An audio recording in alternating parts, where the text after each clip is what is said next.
everybody to another edition of Free Friday, Free for All, the show for Panther fans and by Panther fans. If you would like to be a part of the action, you may join via Streamyard. The link is posted in the chat box, in the description below the YouTube video and the Facebook video. Ain't nothing to it but to do it, boys. Let's roll. You already know the crew. We got some old faithful members, and we got some brand new members. You already know them and love them. It's Panther Pickle. What's up, brother? What's up, guys? I'm glad it's Friday. It's been a rough week at work. Got busted hiding behind the machine, talking on my phone. Got busted. I have this. I wear this face mask at work just because it's either that I had a beard, or because where I have a mustache, where I have a beard, I have to wear a covering over it. Well, I wear this mask I had back in COVID days because it covers my ears. And I used to have an earbud in or listen to radio. Supervisor told me to pull it down this week. Pulled it down. Earbud fell out. Got in trouble for that. Oh no! Just not been a really great day this week, y'all. You know that? But well, hey, maybe, yeah. Maybe you just don't blame yourself. Blame your love of Panther. Yeah. That's really what it is, man. I told him it wasn't my fault. It was all these minions on Twitter forced me into it. That's always what it is. Yeah. Next up, you know him, you love him. It's my guy Drew holding it down in Maine, Panthers North. Drew, what's up, brother? What's going on, fellas? It's about negative 13 degrees here right now. So, dear God, too cold, bro. Oh yeah, that's too cold, man. Dear God, and I thought 2 degrees was cold, man. Yeah, look, Nick before the show is telling me that he's got 2 degrees over there. And meanwhile, you're up there at negative 13, bro. That's wild, man. Yeah, is the wind whipping up there? As Matt Rhule's professional coaching career. Oh, I don't know, man. That's pretty damn cold. Is the wind whipping up there too, Drew? Oh yeah, the wind's blowing outside. We've got some trees knocked down. It's pretty good. Well, hey man, I hope you're staying warm. I hope everybody's gas is running. Oh yeah, got my this hoodie on, staying warm. Yeah, man, stay warm, man. Stay warm. It's way too cold for that. And yeah, hey man, you're already here. It's already 2 degrees where this man is in Massachusetts. My brother Nick. Nick, what's up, dude? Dude, just hanging out. Been looking forward to Friday night for a while now. Been a little MIA the last couple of weeks, but it's all good. I'm here to piss in some people's Cheerios this morning or this afternoon. Oh, damn! It's like that. It's like that. All right. I'm in a mood today, dude. I'm in a mood. Well, you heard him. Everybody protect your Cheerios. So it's one of them type of days. Next up is new to the Friday Free for All, but I am so pumped to have him. He has his own YouTube channel called Root Life NASA. Bro, my man, what's good, dude? How you been? What's good, bro? You can hear me? Yeah, loud and clear, brother. How you doing? All right, good. I'm good. I'm here to talk my stuff, man. And I like to argue and debate, so I'll probably be on the show a lot more. You know what I'm saying? Let's get it. That's perfect, man. Hey, you're gonna fit right in over here. Damn sure. That's a fact. Next up, I'm sure this man is gonna tell me that we need to draft a quarterback. He might be Ray J. What's up, dude? I'm doing great, man. Sorry I missed the last few, but couldn't miss it today. All good, brother. All good. And then next up, he's also new to the show. My guy, 100 Bands. What's up, brother? How are you, man? Cody Lack, it's good to be here, man. Appreciate you having us. Yeah, man. Happy to have you all here.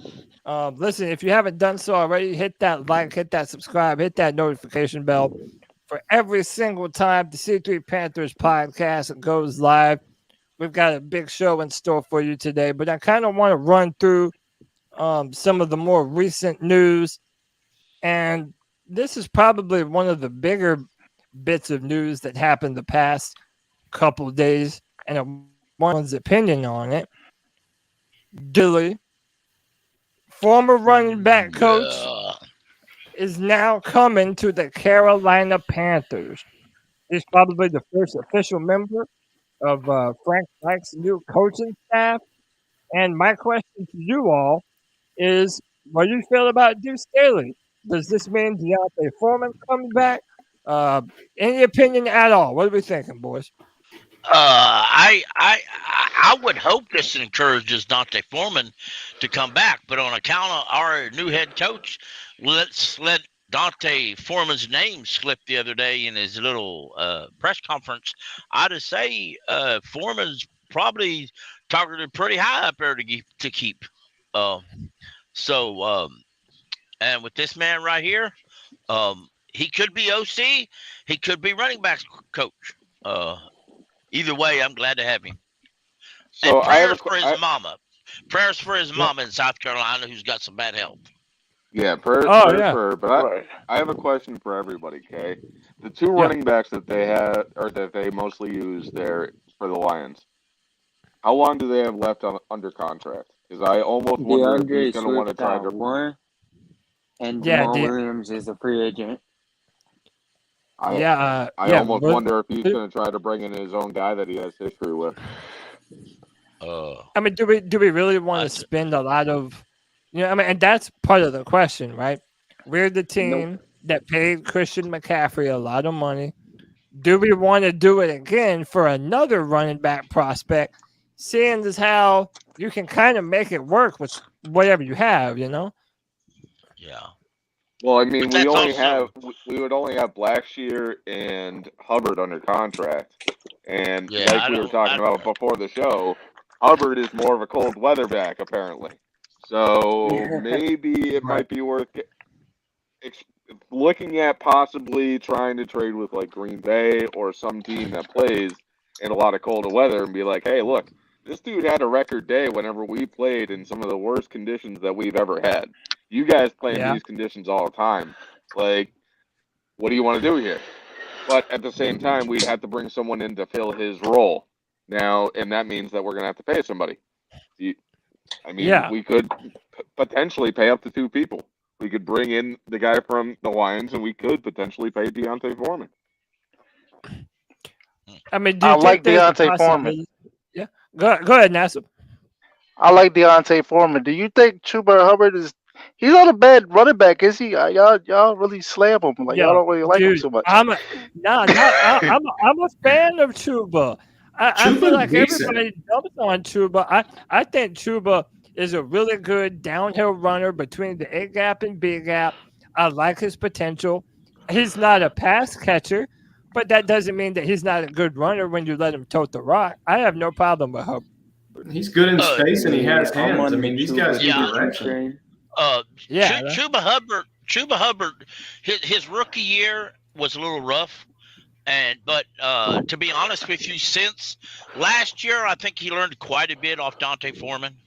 Foreman, I really do think he learned a lot.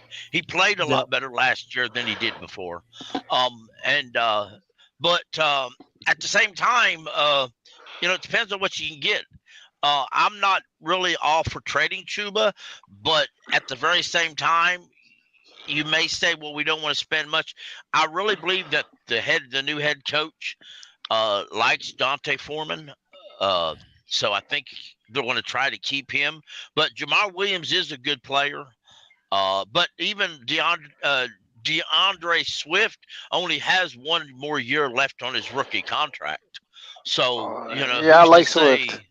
Who's to say that they don't, maybe, I mean, I don't know the Lions' salary cap situation, but who's to say? Have y'all seen the list of free agent running backs that are going to be available this offseason? Yes. Oh, it's huge. It's huge. Dude, there's so many of them. And I'm gonna be honest with you, some of them I like pretty well. Some of them, I wouldn't mind seeing here, but.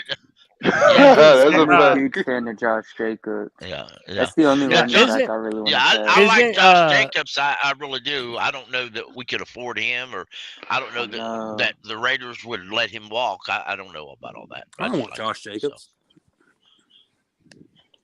Why not? Because it costs so much. Oh well, Yeah, I want to bring in Deontay Foreman, a guy who wants to be here and a guy who seems willing to take a team-friendly contract. I like Deontay Foreman, and one of the reasons I like about Foreman is he wasn't a high draft pick at all, and he's kind of flushed around a few teams. He's still young enough. He's only 27. He got here. He waited his time behind the bench. When he got this opportunity, he makes it all for it. I really like Deontay Foreman. I can see Jamal Williams coming. I have a list, but, up on screen. All the free agent running backs, Saquon Barkley. But I know. That's what I'm saying. Look how many big names are going to be available: Miles Sanders, Josh Jacobs, Kareem Hunt. But something else you got to look at too, though, is a lot of teams like to use their backup running back, so to speak, on special teams. And which one of these can play the special teams mode? Which one is a better pass catcher? Which one's a better pass catcher than Chuba Hubbard? Because they'll be competing against Chuba Hubbard, so to speak. Yeah. Saquon Barkley's not going anywhere. He's not going anywhere. I don't expect Pollard to go anywhere either. Or Sanders. I mean, the question that this comes down to. The question that this comes down to is how much do you pay for a high-end running back? Seeing as how they do get hurt a lot, and you're able to draft guys in the later rounds. I mean, look at the guy for the Kansas City Chiefs, Jonathan Pacheco. That guy was a 7th-round draft pick, and that dude's balling out right now. So the position is kind of replaceable. By the way, shout out to Old School Panther fan for becoming a member. We appreciate you, bro. Here's my question: Didn't we pay Christian McCaffrey a lot of money and he kept getting injured? Yep. Yeah, that's what I'm saying, man. It's kind of pointless in my opinion. I mean, I'd be all right offering. I mean, but you also got to remember, though, Foreman's agent's not stupid. He's hearing people talk about how good they're running. He's hearing all this. He's writing all this down for when they have them negotiate. He said, whoa, dude, you're building your whole team off my man. You gonna pay some, brother. Yeah. I mean, I mean. My thing is how much does Foreman cost in relation to a Josh Jacobs or a Saquon Barkley? Not nearly as much as Jacobs is going to cost. Go ahead, Jacobs getting the bag. So here's the thing about that. I don't know if you guys listen to Julian Council over there on Locked On Panthers. Okay, I don't necessarily agree. Or actually, I'm sorry, not him. It was the Believe in Carolina podcast over there with Josh Norman, those guys, or not Josh, maybe Josh. Jonathan Stewart and Johnson. Yeah. They had conversations over there with Deontay Foreman, and he wants to come back to Carolina, and he's made it known that it's not about the money for him. Carolina gave him a shot when no one else would. Okay, and he feels like he owes it to the team. He wants to come back. He likes the area. So honestly, in my opinion, it's like the dude played hard for us. Okay, and then he got himself ejected the last game of the season. Like it or not, that is going to hurt what the dude gets. Okay, whenever you come out onto the field and you can't control how you act, it's unfortunately going to negatively affect your contract. Okay, but I do want to see the guy back no matter what. The guy has shown that he is a reliable and sturdy back. If he's willing to come back, damn, they find that he is. I'm just worried that we're gonna sign him and then he's gonna get injured this season because he's been so robust. You know what I mean? Yeah. I mean, a lot of it depends on the health of our offensive line. If we're able to do what we did last year, I would love to have Foreman back. Especially if he's willing chance, man. Foreman was good for us last year, but I'm not the biggest fan. I'm more of a draft a running back because he's not a home run hitter, though. That's just really my biggest issue. Cody, he can break a lot of tackles. Yeah, no breakaway speed. Matt or Frank Reich? Wasn't Frank Reich on the Colts during the 19 and 20 season? During the 2019 and 2020 season? Yeah. Yes. Yes, he was. He already knows Dante Foreman. He was claimed off waivers by the Colts, waived, and then signed to the Colts practice squad. And then October the 31st of 2020, he was good signed catch. to the active roster. So he's now, this is according to Spot Track, who says the market value of him is like $3.4 million. So you're probably like 5. Yeah, but if you add him to like a 2 or 3 year deal, you know what I'm saying? So you can maybe stretch that. I mean, I'm not talking about forever long. I'm not talking about that. Just more than a 1 year contract. That's what I'm trying to say. So here's my thing on that. Okay, and I'm a little biased in this aspect just because I've seen what happens with players long term. Personally, I like to sign a front-loaded deal to just about any player out there in case if they get injured. I get with salary cap, we can't always do it like that. Deontay Foreman is especially one of those deals where we need to make sure that if we do sign him, it's more front-loaded. So that way, if he does start to act like CMC did in the aspect of where he's out for a season or two and we need to move off of him, we can. That's my only thing. Where's the chance they go with Chuba and just don't resign him? Yeah, you need a good chance. I can see it. We would draft one. I would hope not. Yeah, because probably. But like I said, they would probably, to where the NFL right now, and plus Frank. I mean, they're kind of used to it's becoming a 2-back system anyway. I mean, Blackshear was pretty good last year. I liked him. I'm not. I like him. You still need that power back that can get you that 2 or 3 yards that you need when you need it. But you know, Cody, to answer your original question, if I sit there and look at the Panthers roster as far as running backs, if we can re-sign Foreman, I wouldn't add nobody else to this roster. I mean, now they may somewhere or another. Now, I'm not talking about your end of the draft, preseason or training camp scrubs. I'm not talking about that. I'm just talking about your base roster. But who knows who they add that may like better than Blackshear, because Blackshear was brought in to do kick and punt returns, and he's had some fumbles with that, so that might hurt his chances sticking around. All right, hey, let me open up to this. One, welcome, White Chocolate Express. What's up? Yeah, where's my welcome? Welcome. Yeah. Don't come in here acting all in, like you have to get your intro. Like, what more you want? I mean that's what we do, man. Come on. Listen, Cody, he's not your bastard son, all right? Yeah. Yeah, that's right, man. Go talk to your father if you want some love, dude. Come on, what you expect? That boat is sailed. Plus, so bad for you. You went to see Dave Chappelle and Chris Rock. The show was amazing. I didn't. Oh no, I know that show was amazing. Dante Rowland was the opener. Yeah. What's his name? Rowland. Yeah. Ashley Larry. Dude, he's fucking hilarious. No, I'm sure that was dope. But let me ask you all this, and I'm gonna open it up to whoever wants this. Who would you rather pay money for Deontay Foreman, or there's been a lot of news about Eric Ebron, former North Carolina Tar Heel, wanting to make his Carolina return as a Carolina Panther. Is that something you would like to see the Panthers do? Both. Yeah, that's right. He was both of them. With Frank Reich. Right? Yeah, but both. Ebron's got a drop issue. But if I had to choose, I would pick Deontay. But Ebron's best year came under Frank Reich. I'd rather have Hayden Hurst. Yeah, for the money, you could easily get both of them without breaking the bank. Ebron's not going to cost you very much because he's been out of the league. He's just wanting an opportunity. Right. Yeah, he didn't play at all last year, supposedly over a foot issue. But he took the year off, got it better, got it rehabilitated, and he was wanting to come here last year.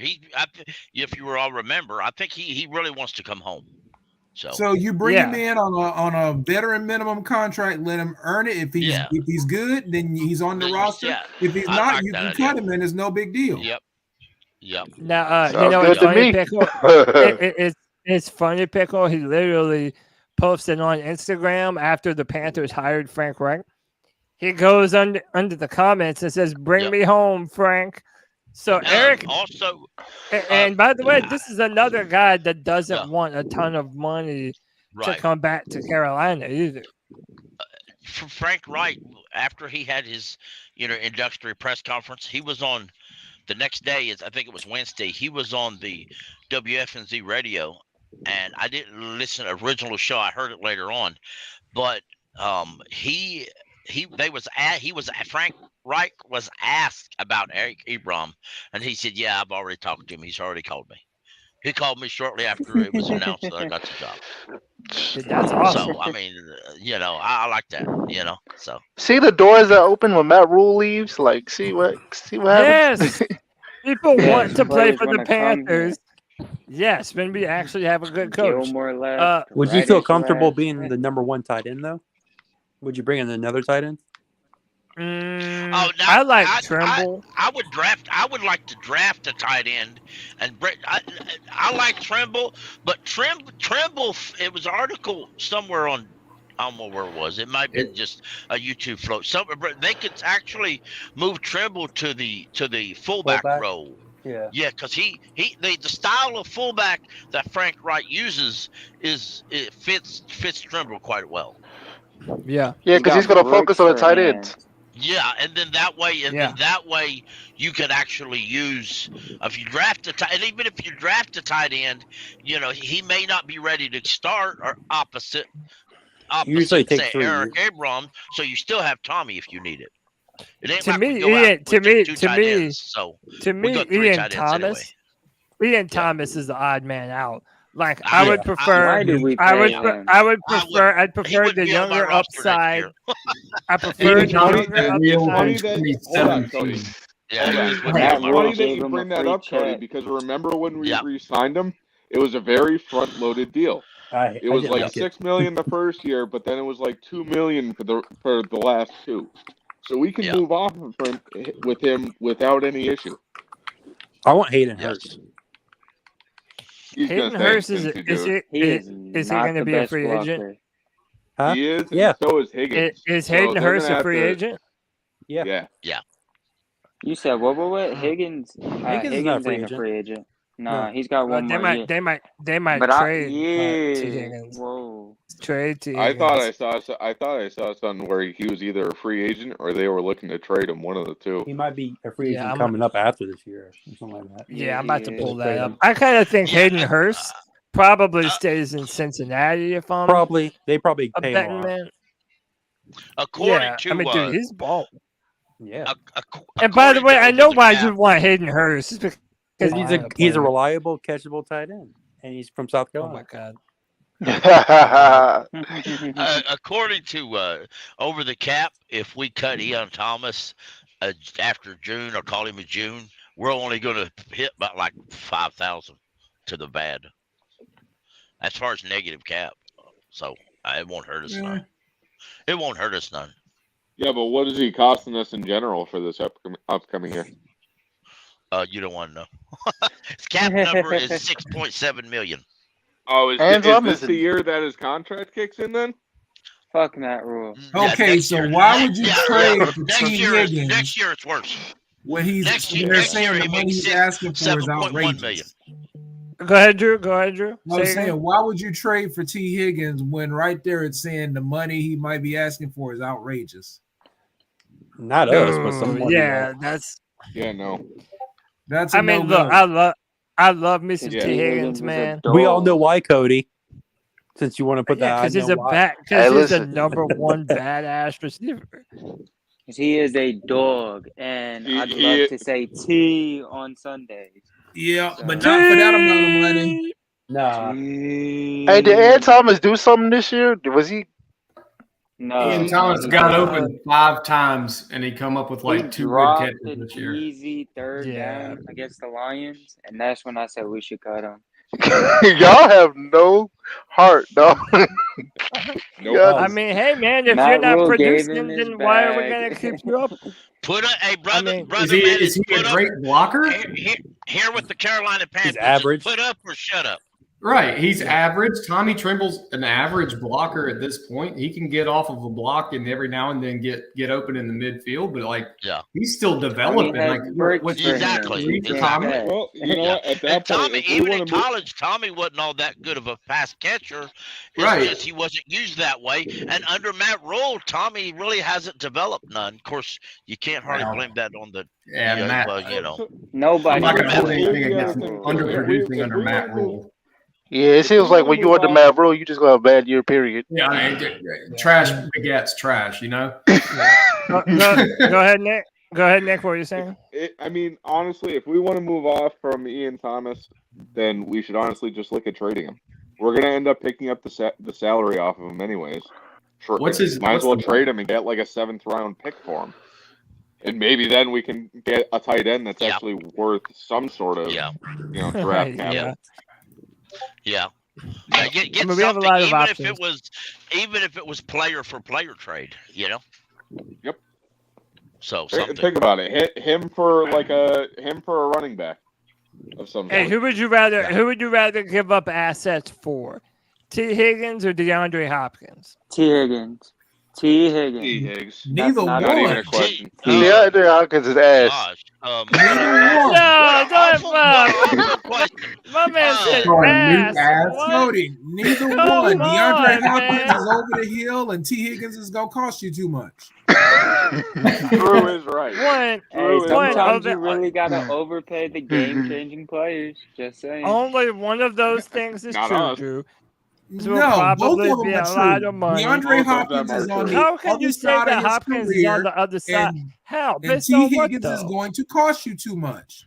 Well, that's But not as how bad is as calling him DeAndre ass. Hopkins? How How is DeAndre Hopkins past his prime if the Okay, how last old year is he had a DeAndre hurt Hopkins? Kyler Murray all season? No. How Kyler old Murray's is- ass how- too. Like we're not doing that. How No, old he's is not. We're not Kyler doing that. Kyler Murray is the I'll look reason it up. why the I'll look it Arizona up. Cardinals can't hire a head coach. I went Nobody there. wants to go coach that fool. Cody's out here thinking a wide receiver is going to be the next Tom Brady, playing to 45. No, I'm thinking that we're Nah, only the a next few more Randy pieces Moss. away. DeAndre No, Hopkins, by the way, Brad, you find Randy out Moss stuck before 30 we go years and old. start talking about signing a And we have to wide pay him. receiver, He's how old? trading for a wide receiver. We Years need old. to get us a 30 quarterback years old. first. He'd be 31 next in the season. That's starts. Solidify facts, the Drew. quarterback We do position need first, to. and then we'll talk about wide receivers and everything else. I'd rather What draft kind, him. much what as I kind, want what to, kind Drew of is contract correct. does DeAndre Hopkins have currently? First of all, are we going to be throwing it a lot to even bring him in? It Shit, Cody, allows you us to crazy, be able dude. to throw We the can't ball. afford DeAndre Hopkins. It allows us to be able to throw the ball. Oh No, my God, put we have him the next- second richest y'all owner. realize Yes, we next year what can. Put him his next to do you, DJ Moore. what his cap number is? It's 30 What is million. it? 30.7 million. Yeah. That's I mean, his what cap about number. Marshall? Terrence Marshall looked great at the end of the year.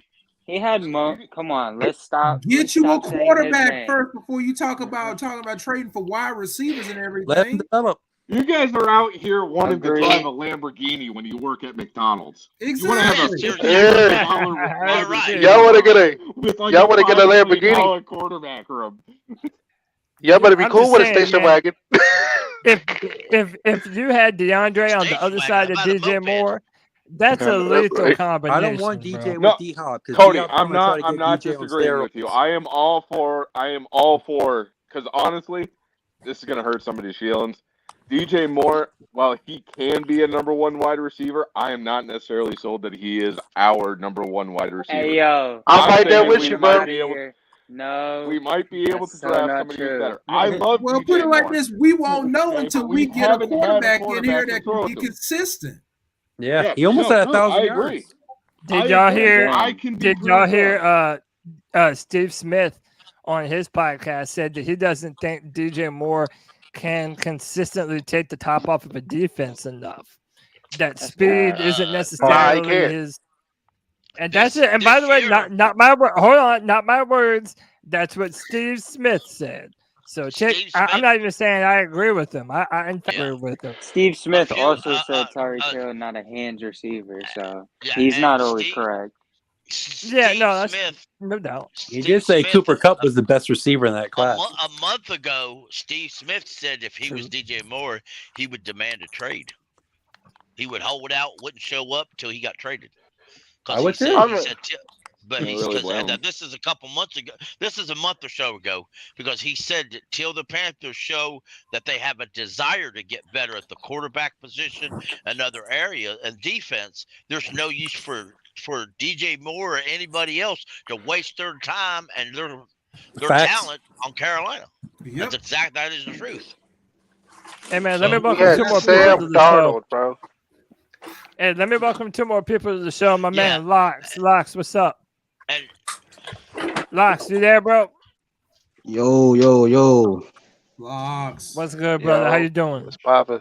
Yeah, just got up from a little nap, but I'm in here though. Yeah, man, I appreciate you, man. Then we got my man A9 Panthers up in here. A9, what's up, man? What's up? How you doing, man? All right, let me ask y'all a question. Good, how are you? Good. Yeah, good. So Sam Darnold's talking about he want to come back to the Carolina Panthers. He'll take a pay cut and all that. How do y'all feel about all that? I'm sure he would. I mean, I would. That's well, I mean, last year he made $18 million, so yeah, you better take a pay cut if you're coming back here after the tape you put out. Yeah, right. And I'm fine with that. Who's going to offer him $20 million a year? I mean, who's going to offer him 5? Nah, he's too inconsistent. Do y'all not want Sam Darnold back? We're gonna have to sign somebody. Matt Corral can. It all depends. We don't know what Frank Reich wants. He doesn't even have his full coaching staff yet. They've got to do evaluations and everything. We're just throwing out names. We want Sam Darnold back. We don't know if Frank Reich wants Sam Darnold. I mean, we did the same for Foreman, though. Drew got to be let me ask you this question, because this question's been heatedly debated on Twitter. If you get on Twitter, you know that. Let's go. Sam Darnold or Jacoby Brissett? Sam Darnold. Sam Darnold 10,000 has a little bit more experience, but let's be real. Yep.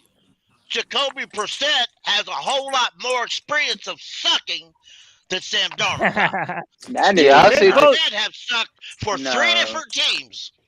They both sucked pretty bad at one point in time.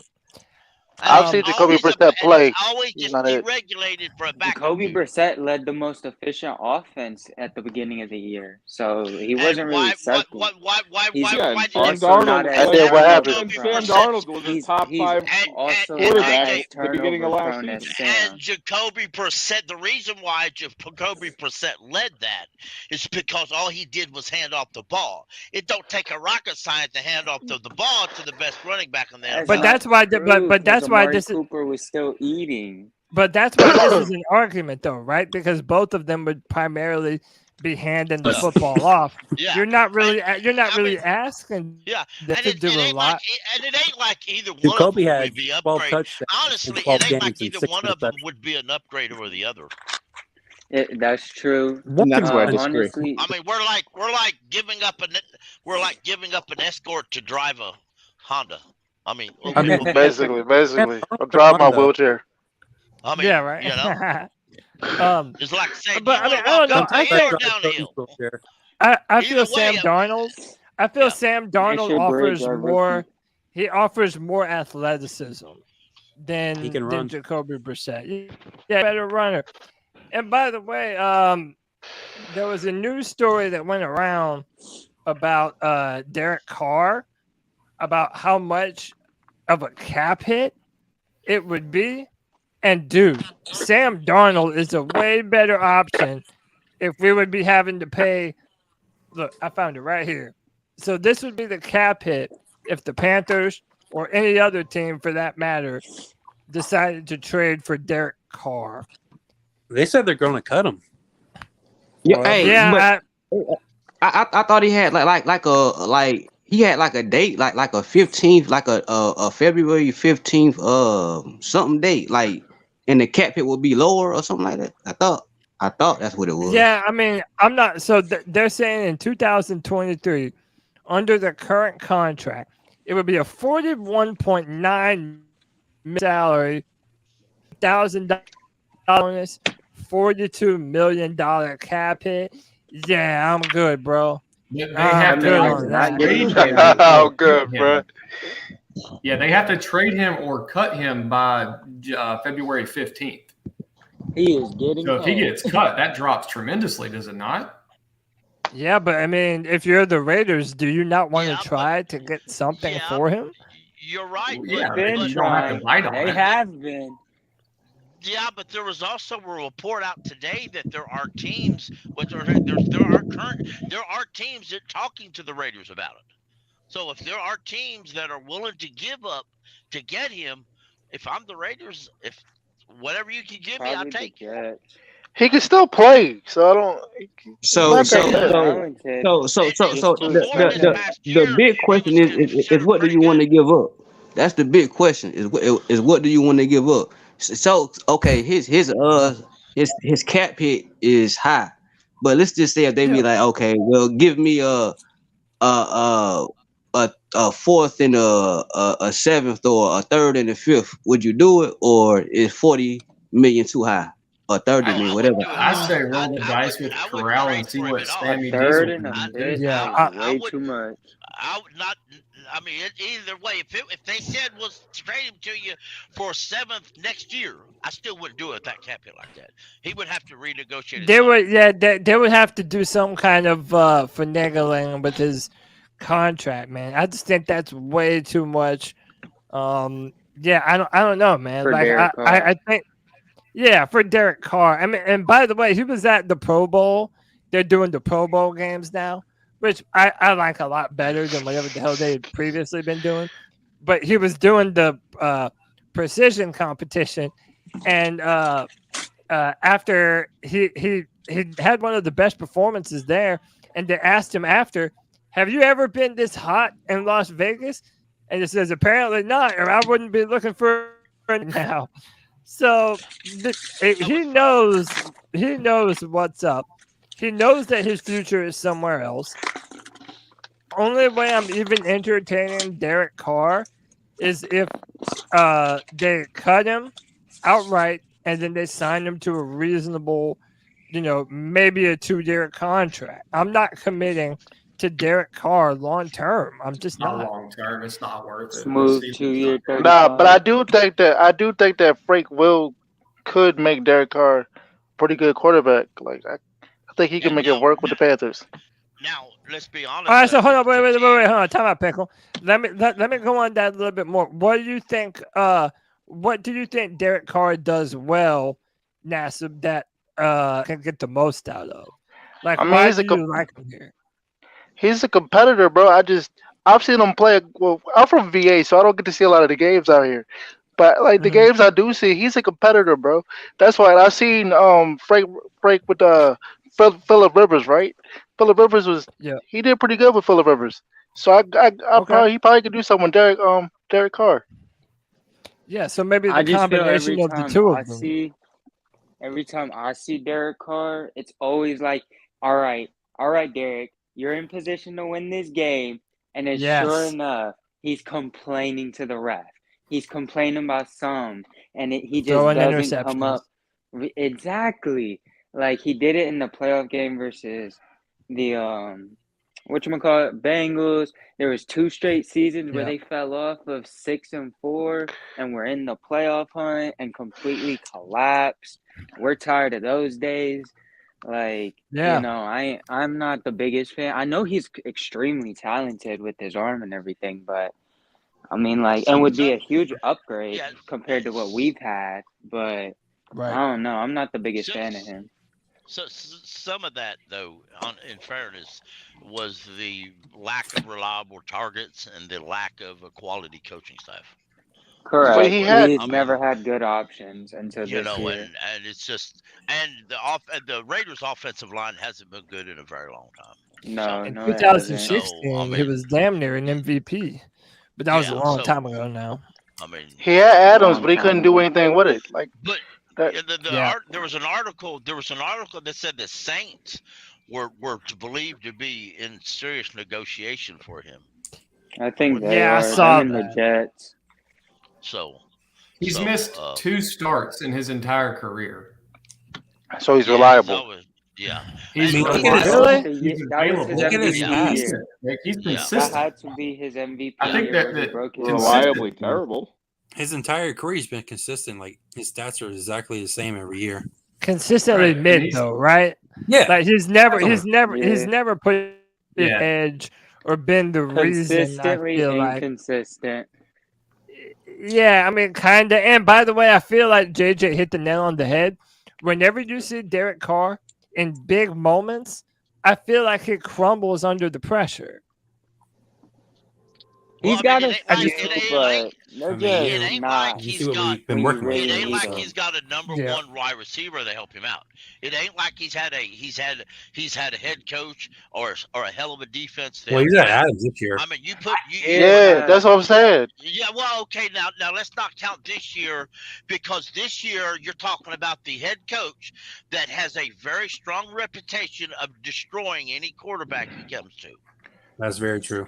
I don't like the coach. I did see a funny meme earlier in the season that said like everyone got a wide receiver this offseason, like AJ Brown and the other guys, and Derek Carr was the only one who really took a decline, yet got the best wide receiver.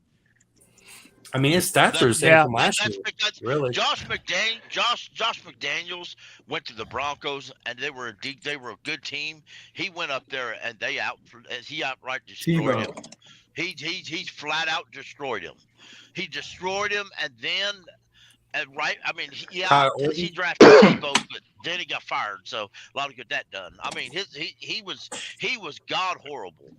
He really was also cheating as a head coach, Josh McDaniels. He obliterated Denver. This is the article that's saying there's buzz about the New Orleans Saints being a potential landing spot for Derek Carr.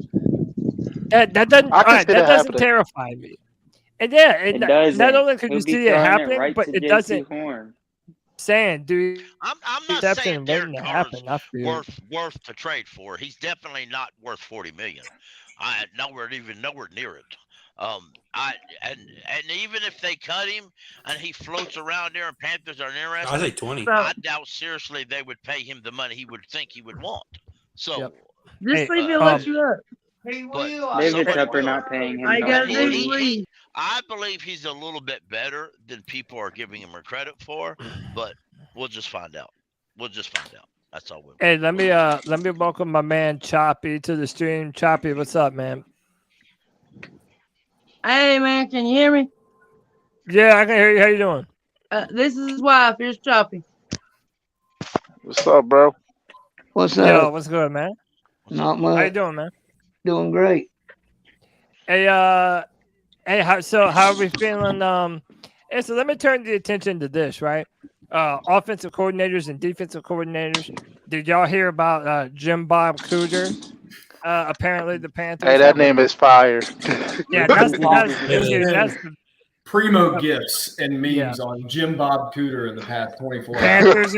Panthers are going to get some Cooter, baby. Go get some Cooter. Jim Bob Cooter was not a bad backup for the Tennessee Volunteers. If you get Jim Bob Cooter, you got to go get Hendon Hooker. That's what you got to do. But you can't have an offensive coordinator named Cooter without getting a quarterback named Hooker. Oh, you asked me a question. Oh, yeah. That does make sense. So we would have a Cooter for a hooker. I like that. Yeah, there you go. But so would you rather? Yeah. So let me ask y'all this. I mean, we're basically going to be talking about this from now until the draft, but we might as well, man. How are we feeling about these draft? How are we feeling about these draft quarterbacks?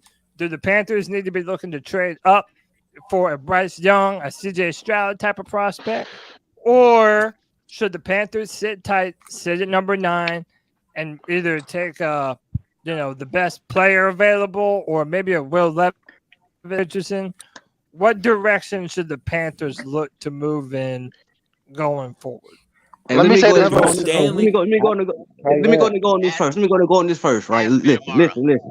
All right, go ahead. All right, we'll let Locks go first. Go ahead, Locks. I already thought about this because I don't like any of these quarterbacks to trade up for. I don't like giving up future assets in next year or this year for any of these quarterbacks, unless this day one of them slipped to maybe 7th or 8th, and you can trade up one spot. That's where you won't have to give up much. But I will go ahead and draft the best available player at 9, maybe a wide receiver, tight end, defensive end, and I would just go ahead and go into free agency and see who out there, like Derek Carr, Jimmy Garoppolo, or somebody like that. But I'm not trading up for no CJ Stroud or Bryce Young and giving up future assets. All right, you might be the only one that feels that way. I feel like all of Panther Nation at this point has pretty much resigned themselves to we're drafting a quarterback. And by the way, even if it sounds like, okay, I've accepted the Panthers quarterback is pretty much inevitable, and that doesn't mean I'm giving up on Matt Corral. I want the Panthers to see what they have in Matt Corral. I think the dude's going to be a damn good quarterback, but that doesn't change that if the Panthers want to draft a new quarterback, then they're going to do it. I'm wondering what's the likelihood of them actually moving up to get their preferred quarterback rather than waiting for one to fall to you that isn't able to start right away. I feel like we're going to get a... I'm with Locks on this. All I'm going to say is I'm with Locks on this. You all can take it from here. I feel like we're going to get a quarterback in the free agency. I don't think we're going to get a quarterback during the draft. I just got a feeling we're not going to do it. Every time I got hope that we're going to do something good in the draft, we don't. So I don't. The draft is an unproven commodity. If we move up in free agency, then we can at least, it's going to cost a lot more money, but you would get something that's a little bit more consistent but proven. Secondly, Matt Corral costs $1.2 million next year. We don't know what the kid's got, and we drafted him. And we traded up for him. I trade up. You traded up for Matt Corral up the defense? Yep. Shout out to Josh in the chat who says trade back and draft Hooker. That's my man. No, of course you would say that. I've been seeing Hooker for the past couple of days on Twitter, bro. Hey, Choppy, who would you want to trade up for if you're trading up? I'd trade up for CJ Stroud. Okay. So I'd be going for him. I'd trade up. So yep. Okay. I'd trade up about number 4 or something. Guys, I hate to tell you this and bust your bubble, but Scott Fitter is trading up. Yep. He's set back. But this is going to be, it would be 3 years. Well, 2 that he's been there in 3 years since David Tepper decided that he wanted a quarterback, and they've talked him out of it every single year. He's not getting talked out of it this year. He better trade up for the number 1 spot. Yes, put it like this: they're getting a quarterback, and they're trading up to get him.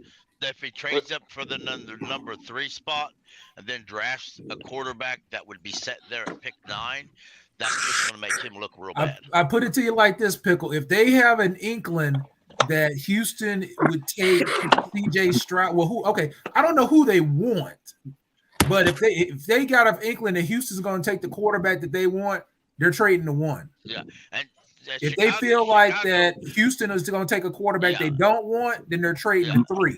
Whatever they're doing, they're getting in front of the Colts. Yeah, but let me hold on, time out. Hold on 1 sec. Hold on. Let me welcome my man Chad to the stream. Big Chad. What's up, guys? What up, man? It also depends on who trades for 1. The Bears have already advertised 1s on the market. Supposedly, there's teams already contacted the Bears about it. Now, granted, that may be okay. What do you want for it? All right, okay, goodbye. That could be what it was. But if you say somebody goes to 1 to draft a quarterback, And if Scott Fitter's only interested in Young and CJ Stroud to trade up for, then you're pretty much if somebody already beats him to trades up to 1, those 2 quarterbacks are pretty much off the books. Yep. Well, I don't think Bryce Young is on Scott Fitter's radar. Nah, I don't think so either. That's not. Well, look. Bryce Young was fits about to be nothing my that question. Frank Reich likes in a quarterback. That was my. Well, hold on. That's my question. People want to hate on me. But wait. That's my question, though. So hold on. So they're saying that Todd McShay believes Bryce Young is the miniature version of Patrick Mahomes. If that's true, Panthers are looking to trade up. If Bryce Young is the best quarterback, well, then why are we trading up for CJ Stroud and not Bryce Young? And this is to whoever wants. Well, that's because you don't know. You really don't know what's on their board. I mean, the combine, the pro days, all that has to happen before the draft anyway. But by the time the draft hits, they're going to already know precisely who they want. But and even if they don't, they're going to narrow it down to 2 people. And, go ahead, Chad. What if we already have our quarterback? Like who? So then too. they wouldn't trade up. Yeah. Matt Corral. Okay, Yeah. so Okay. look. He's not that number 1 overall pick. He's not a top 10 pick. Yeah, sure. But I mean, what is they did trade up for him. What does CJ Stroud have that Matt Corral doesn't? He's got an offensive tape of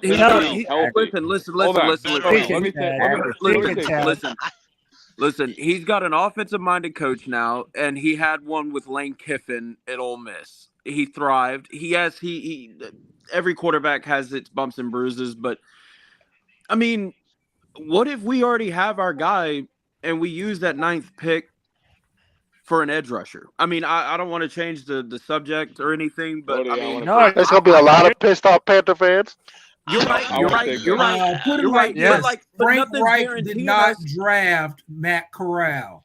That's right. Frank Reich, you're not going to sit there and say that Frank Reich is going to hitch his wagon to a guy that he didn't evaluate, that he didn't draft. I'm not going to come in there as a head coach and you tell me, but look, I'm not going to walk in there as a head coach and you tell me, oh, we drafted this guy in the 3rd round. He's your starter.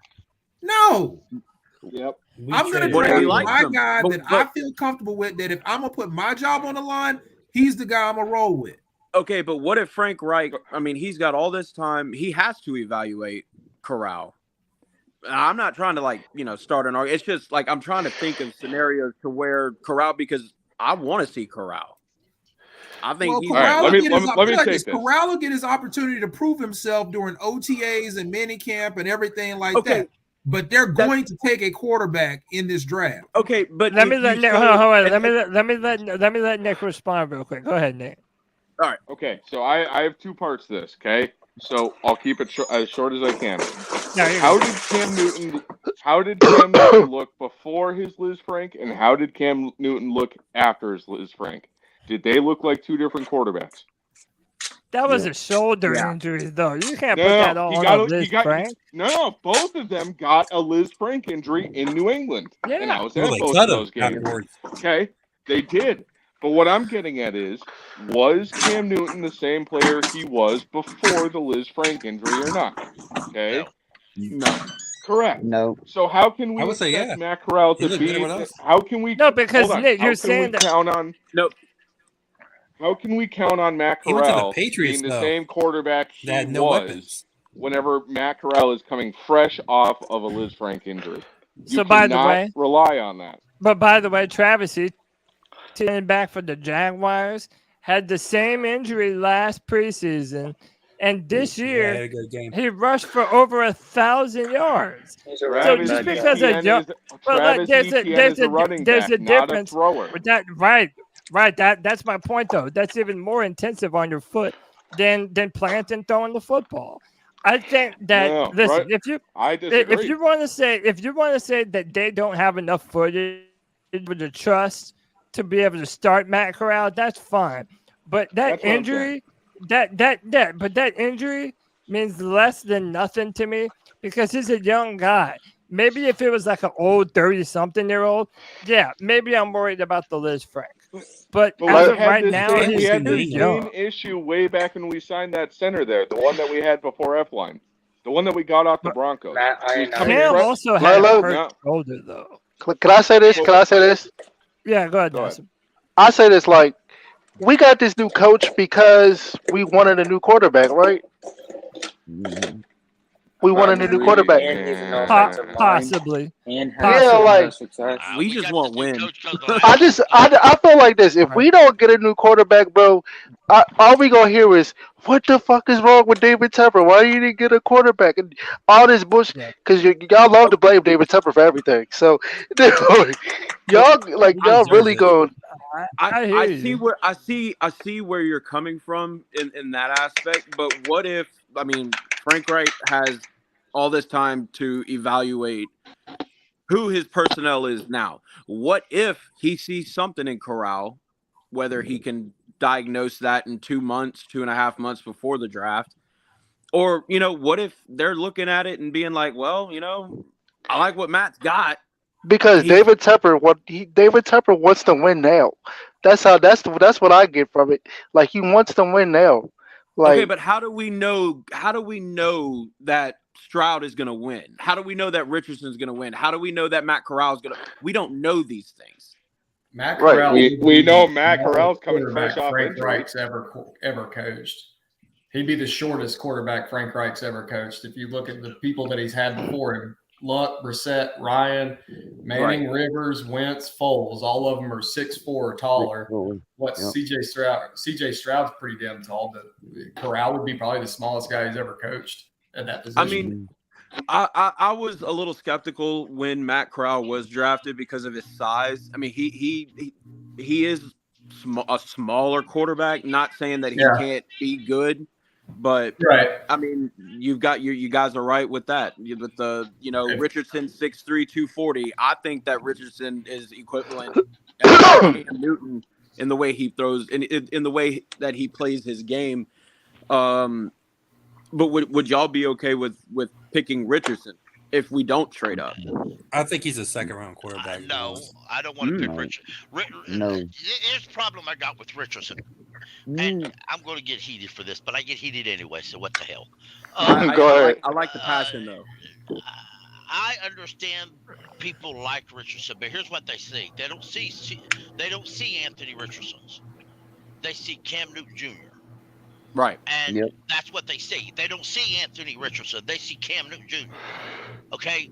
And people have this belief, whether they realize it or not, I think, we go get Anthony Richardson, we can have the 2015 with the Superman and the hand of balls off, and it's going to be just like it was before, and everything's going to be happy duty.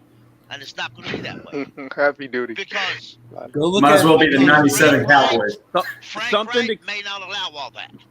Something to keep in mind, though, now is that New Orleans now has a first-round pick. So I don't know who said that he's a second-round pick, which I think he is. But we also have to take in consideration where New Orleans needs a quarterback.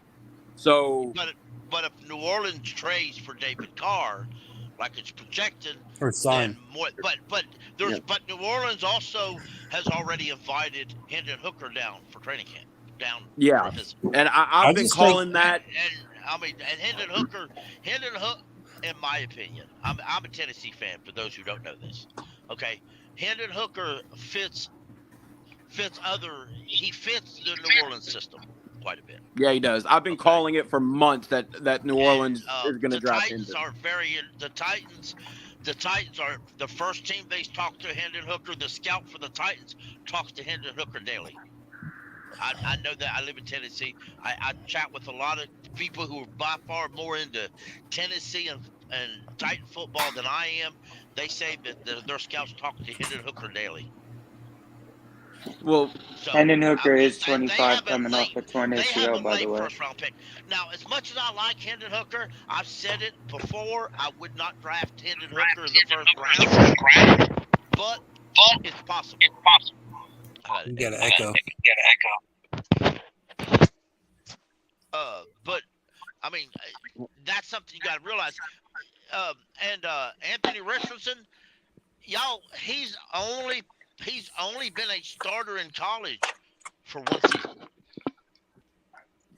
Oh man, yeah, that's what worries me. And he's only been in college for 3 years. And he lost to Vanderbilt. Understand what you're getting. He's been ready to start for 2 years. Do you want to? Yeah, that's that right there. Who won't start for 2 years, and then maybe he'll be NFL ready. That is definitely going to be that he will be ready. They guarantee that he'll ever be a quality starter, but just in case. Most players start more than 2 years. If he ends up becoming a franchise quarterback at the end of the day, does it really matter? No. If it takes 2 years, there's a 50-50 chance he won't. That's with you want to play Trey Lance. Pick you make. That's like with any draft pick, though. But you don't want to do that with the first round. Do you want to do 50-50 with the 9th pick? Or would you rather take a tight end or a wide receiver that tight end is 50-50 is my point. Like, nobody is guaranteed to be good. Injuries, being a bum, anything can happen. What if they have off the field issues? Sure round picks. Like, literally anything can happen. So you just go most needed, in my opinion. Let me rephrase Carter that. is probably what most I really for believe. sure. Okay, I said 50-50 because I wanted to be nice, but with Anthony Richards, you're probably going more 60-40 that he won't. Yep. That's just. I'm not the biggest AR fan. That's the thing. It just depends. If you have physical upside, you have things that you're capable of doing that other people are not. And, right. Yeah. Hey, let me welcome my man Kendall to go to the Friday. What's going on, Cody? What? There's excitement in the air for the Panthers. Yeah. What up, though? Yeah, we love that energy. I love that energy, Kendall. We need that right now. Hey, can I ask you a question? Yeah, go ahead, Nasser. All right, so being that we had Matt Rhule for 2 years and we got tired of him, and now we got a new coach. Are we putting this new coach on a short leash, or are we going to give him time to develop? What are we doing? Should be 3 years. No, well, he got 4 years. He's got 4 years. He's got 4 years. To me, you should have 3. He got a 4-year contract. Yes. Okay. And I believe he's going to do every bit of that 4 years. Yeah. But I get Nassib's point. Does he really? Let's say he comes out next year and gets dog walked. All of a sudden, you don't think that he's going to be around here for 4 years. I get that you do have to win next season, and that's why the quarterback discussion is so important right now. Do you trade up for the guy with all the stats, or do you bet on the guy with the physical upside like Anthony Richardson and Will Levis? Because David Tepper's trigger happy. Hey, when he comes in, Cody, and gets his quarterback, that's automatically going to give him. I got a better question. If y'all look at it like that. Who's David Tepper's favorite quarterback? Quarterback already. Who's Nobody does all the Too many questions at once. Go ahead, White Chocolate. I said, who's David Tepper's favorite quarterback? Nobody on the Panthers. CJ Stroud. And they coming out of college. I heard that it was Will Levis once upon a time. Yeah. Will Levis. I don't think David Tepper actually told anybody. Look.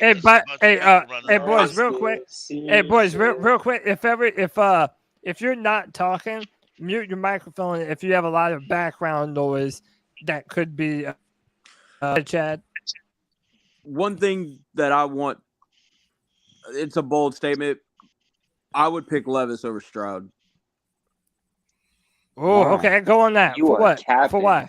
Why? No, it's not that I'm capping, bro. It's just I see his physical toughness. I see what he was able to do with nobody. What is our best season in Panther history? Cam Newton, Kelvin Benjamin goes down. Cam Newton won more games in a season than any Panthers quarterback ever has. Yes, the defense was fantastic, but he won an MVP with less when Kelvin Benjamin went down. So I love Will Levis's toughness. I think that he can be developed into a franchise guy. What he played his ass off, hurt as shit against Georgia, #1 ranked defense. I mean, I like. I mean, I don't. I mean, you don't. The way that I look at it, and it goes with the SEC and everything like that. So y'all can spear me, but I think that when it comes to SEC quarterbacks and who they go up against, when it comes to defenses, you're getting that miniature NFL experience against SEC teams. I mean, he faced Georgia. I mean, the list goes on, but I would take Levis over Stroud. That's why I'm so Chad. That's why I agree with you on Matt Corral, because to me, everything that you just described, Matt Corral has better numbers against the same competition. And yeah, even though Will Levis is 3 inches taller and maybe he has 20 more pounds of muscle, everything that you want a quarterback to do, Matt Corral did at a higher level in the SEC. So even though I don't disagree with so even though I don't disagree with you, it's like, man, why would number 9 pick a prospect who has similar talent to the guy that you already have on your roster? No, Cody. Everybody that you bringing in here is better than that guy, Cody. Everybody that you got a chance to bring in here is better than that guy, Cody. Yes, they are. I don't know why everybody is on this Corral train. I haven't seen Corral play an NFL game, so I don't know. God, I don't see it. But why don't you see it though? But why don't you see it? Just out of curiosity. I didn't see it in the preseason, y'all. I didn't see it. I didn't see it. Forget all the you can throw Ole Miss away. Now he's in the NFL. You got to see it in the preseason and in game situation. Bro, if we had Patrick Mahomes and Matt Rhule, Patrick Mahomes would go 0-16. Like we gotta be a little. We gotta read between the lines. You can't put all that on Matt Rhule. You can't put all that on Matt Rhule. You can't put that on Matt Rhule. Cody. Wait, Kendall. Let me just say this, bro. Like, okay, he was playing with the 4th string offensive line and a bunch of wide receivers that ended up being a janitorial crew somewhere. How are you going to hold that against Matt Corral like someone else wouldn't have struggled under those same scenarios? If we play pickup basketball with a bunch of bums, you're going to see my greatness if I'm better than them bums. You understand what I'm saying? You're going to see my greatness. I'm not even trying that. No. Y'all not going to tell me. Nah, Cody, sometimes you be making Matt Corral look like the next Tom Brady, bro. Yeah, How would you know? How would you know? We've never seen it. You'll have to give my man a chance. We haven't seen CJ, Brock Purdy.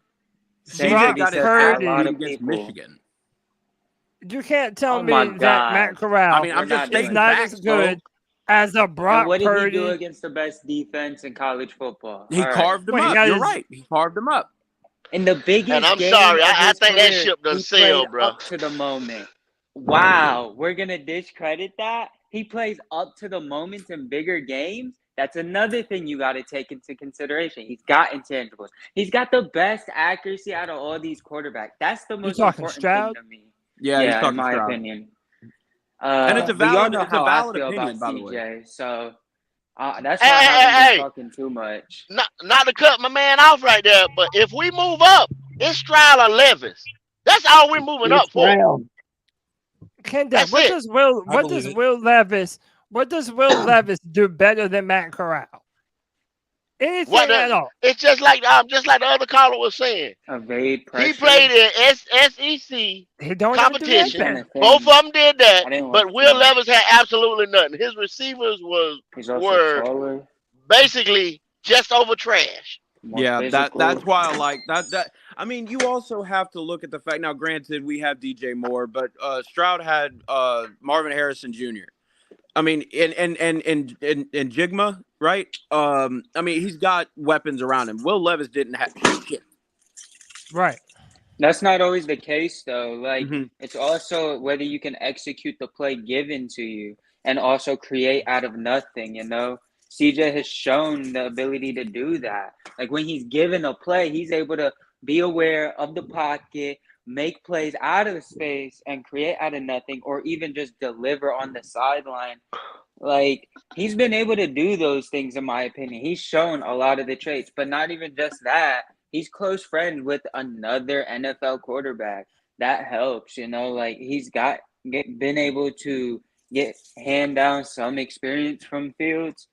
Who's your friends? I feel like Fields? Justin Fields. Yeah. And also, I would take Fields for the Panthers. To bring up Matt Corral's rushing stats, but man, I'm telling you, y'all sleep on CJ's athleticism so much. Yeah, we do. I remember the year Justin Fields last year in one of the late games in a blowout. He took an RPO like 70 yards. And I was like, he can read it though. That's the thing. It's not always about having the breakaway speed at a quarterback or some of that. He's also bigger and more physical than Matt Corral. How's his arm strength? Doesn't have a. Cody, I sent you I think something. his arm strength. His arm strength. Yeah. He's got the arm strength. Because I know that's what Reich talked about. He could throw pretty close to 60. You need to be able to pound the rock, but you also need to be able to spread the field, and that's one thing that I took from the Reich. He can throw from the left to the right hash with ease, man. He can make those out routes. He's got that arm. That's why I'm so high on him. I mean, I'm not going to be upset if Roger Goodell says that we traded up and traded for CJ Stroud. I'm not going to be upset about it, but I just want to see jump for joy. Hey, real quick, y'all better get your boxing gloves on. My dog G Baby's in the building, getting ready to tell me how bad. G Baby, what's up? We still got some unfinished business to talk about, G Baby. G Baby, you frozen? What's up? That's that Texas Longhorn. He froze. He's stuck. That's that Texas Longhorn. Oh man, come on now, not G. You know G Baby's up in here. He's just waiting until I say Matt Corral is a damn good quarterback. Until the quarterback talk came. Until you get knocked on his ass. You get a damn good quarterback. Hey, but you know what, too, Cody? You know what I'm scared of, Cody? I'm scared of us going to 3 with Arizona, and then the Colts jump up to 1. Oh my God! So then, what are we? How much are y'all trading to jump up to number 1? That's why. That's a ticket, bro. That's a ticket. If you're going to trade up, go to the top one. That way, nobody else can jump in front of it, and you still get the guy you targeted. Yes, you're going to give up a little bit more than you would to trade to 3. But if you get your guy versus a chance of not getting anybody you really wanted anyway, that's the chicken. David Tepper will inside the house. Hey, before we go any further, man.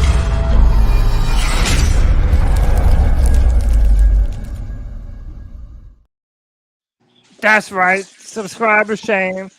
165 people watching. Only 67 thumbs up. Hit that like button. Hit that subscribe. Hit that notification bell for every single time the C3 Panthers Podcast goes live. Listen, man, I appreciate everybody being a part of this conversation. And, look, man, we're going to be arguing about the quarterbacks until April. My thing is, it's going to be on this team to put the right coaches on the team and be able to properly evaluate the talent that we already have on the team and then decide what we're going to do going forward. We're talking about the draft. We don't even know what we've done in free agency left. So it's a long process, bro. It's a long process. Cody, bro, this team has got a bunch of bitches on it, bro. Oh no! Like this shit, really pisses me the fuck off, bro. You right, G. You right, G. Go off, G. You right. Sometimes they do bitch up. Go ahead with it. Like seriously, y'all. Where's our offensive coordinator and where's our fucking defensive coordinator at? That's a good point. Get ready. So, what the fuck? No, man. Hold on, bro. Dude, the guy just got hired. No, Nick. Because no, bro. Because when we hired him, where's Vic Fangio, bro? All I heard was this Vic Fangio talk, bro. What happened to that shit? Bro. He's in Miami. I wonder why, bro. Hold on. I wonder why. And I heard, didn't Tepper offer him the most money to become a defensive head coordinator, bro? Yeah, Miami matched it. And why did he decline, bro? Because Miami matched it. Hold on. I thought fucking Frank Reich was his boy. He wants to be in Miami. Man, come on, bro. Hey, that's what I said, dude. I'd be in Miami too if I was. That sounds like a bunch of fucking excuses, bro. I'd be the same amount of money with less taxes. You want to? Come on, man. I thought we had the squad. I thought everyone wanted to come to Carolina, bro. Ain't nobody ever said that, but we had the squad, come on, bro. The Dolphins are a player too. Stop it. I mean, dude, if I was 67, so why did he decline? Hold on, I want to know why. Hold on, bro. Why did he not come to Carolina? Why did he choose Miami over fucking Carolina, bro? Let me hear it. Warm weather, the same amount of money, and less taxes. The highest contract offered to a coordinator. Come on, man. By David Tepper. Then he picks up the phone and he shows it to Miami and see what they offer me. So they offer him a little bit more and he immediately signs with them. Why? Because he wanted Miami all along. And he just used David Tepper like a cheap whore. Come on, bro. Just a fact. Look it up. You don't believe me? I respect that a lot. Google it. Look if it up. If he doesn't want to be in Carolina, I don't want nobody that don't want to be in Carolina. That's Straight right, up. Cody. Like I just don't. And if he doesn't want to be here, then fuck it, man. Let's get somebody who does.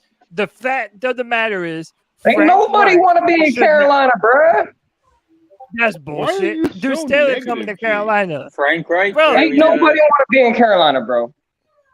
Bro, and you know what? You want to know what else I think? I feel like Frank Reich sold these motherfuckers a bag of fucking bullshit, bro.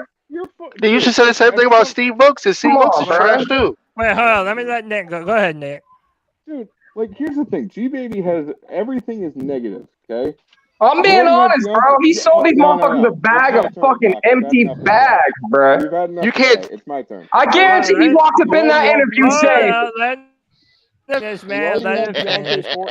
have Deontay Foreman saying that he wants to come back. Okay, you already have Bradley Bozeman saying that he loves it here. We brought in Austin Corbett this past year. We fixed our O-line this past year. Bro, Foreman's gonna want the bag, bro. Enough. Yes, Foreman's gonna want the bag. Yes, he is, bro. This is his last chance to get that bag. What are you talking about? He just cashed in on a good season. Why wouldn't he go get the bag, bro? Steve Wilkes sold the dream, mother. Steve Wilkes sold the dream, bro. Go and listen to Believe in Carolina Panthers podcast, okay? They already talked to him, and he doesn't want the bag. He wants to come back to Carolina because Carolina was the place that gave him a spot to start. Yeah. Bro, see, that's why we ain't got no fucking money, man. We keep wasting that shit. Why not draft a fucking dude? There's like 10 rookie running backs that are great running backs in the draft. We can draft a rookie, bro. Y'all are tripping, bro. Y'all want to keep wasting money on old vets, bro. We gotta build this team, bro. We can get a rookie running back on a rookie contract. We already got Chuba Hubbard, bro. Yeah, Chuba, but there's also he's average as hell, even at oh, you guys want to continue to fucking. You guys are over here talking to Cody Lack. You of all people, bro, bitches about having Christian McCaffrey on a big ass contract. Then you want to fucking drop a big ass list of running backs that you want to overpay, bro. When we could just go draft one in the draft. There is. I never said I wanted to pay for it. Now you put words in my mouth. I never said I wanted to go get any of those dudes. I did that never one time. You're not going to have to pay a ton of money for Deontay Foreman. You're running just backs not. in this draft that could start for any team. We just have to go get one. Y'all really believe in Chuba Hubbard? Wait a minute. I never said that. I never said that. Gee, didn't you want us to draft the Texas Why are running you back, coming at me #1? like I don't agree with you? I never said that I disagree with you. I would prefer to draft a running back. But, dude, saying that Deontay is going to be some big-time money player next year, like that's just not true. No matter what way you slice it. And Chuba's on a rookie deal, G baby. Chuba's still on a rookie deal. Let's go get another rookie on a rookie deal and build a fucking team, man. Damn, bro. Chase Brown out of Illinois. Y'all just go look at him. That dude's cold as fuck. Yes, I fuck with him, G. Yes. Heavy, bro. You can get a running back like him on a bro. I guarantee you can draft him in the 4th or 5th round. That's how deep this draft is. But y'all want to go waste more. We don't got money like that. When are we going to develop our young players, bro, and build a fucking squad? Ain't nobody coming to Carolina, bro. We got to go draft our players, bro. Bro, you bad. But you want to do the same shit. But he wants to trade for every receiver that. But G Baby wants to trade for every receiver that there is, though. But we don't have to trade for every receiver. If we don't have the money, we don't have the money. There's a couple of great receivers, like Zay Flowers out of Boston College. That motherfucker's cold, G. There's receivers in this draft. Bro, we have to draft players, bro. We got to stop. How come Atlanta's got all this cap room? Chicago, all these teams that we suck just as bad, bro. Because we keep wasting fucking money, bro. We keep doing the same shit. So then who are you going to free up money for? How are you freeing up money then? And who you have to use free agent dollars. Shaq Thompson is a fucking product. Is a product of fucking Luke Kuechly and fucking Thomas Davis, bro. That's why he got paid, bro. He played along Luke and TD, and he got the bag. Come on, man. And y'all want to hold on to him for what? He don't do shit. Nobody wants him. No. Yeah, you're putting words in people's mouths, bro. And another thing. Nobody's saying. Hold on. A lot of motherfuckers are gonna like what I have to say right now. Chicago has the most cap room. You just run your lip and don't listen to nobody else. How come you get on there and scream at us like we in the draft board? Get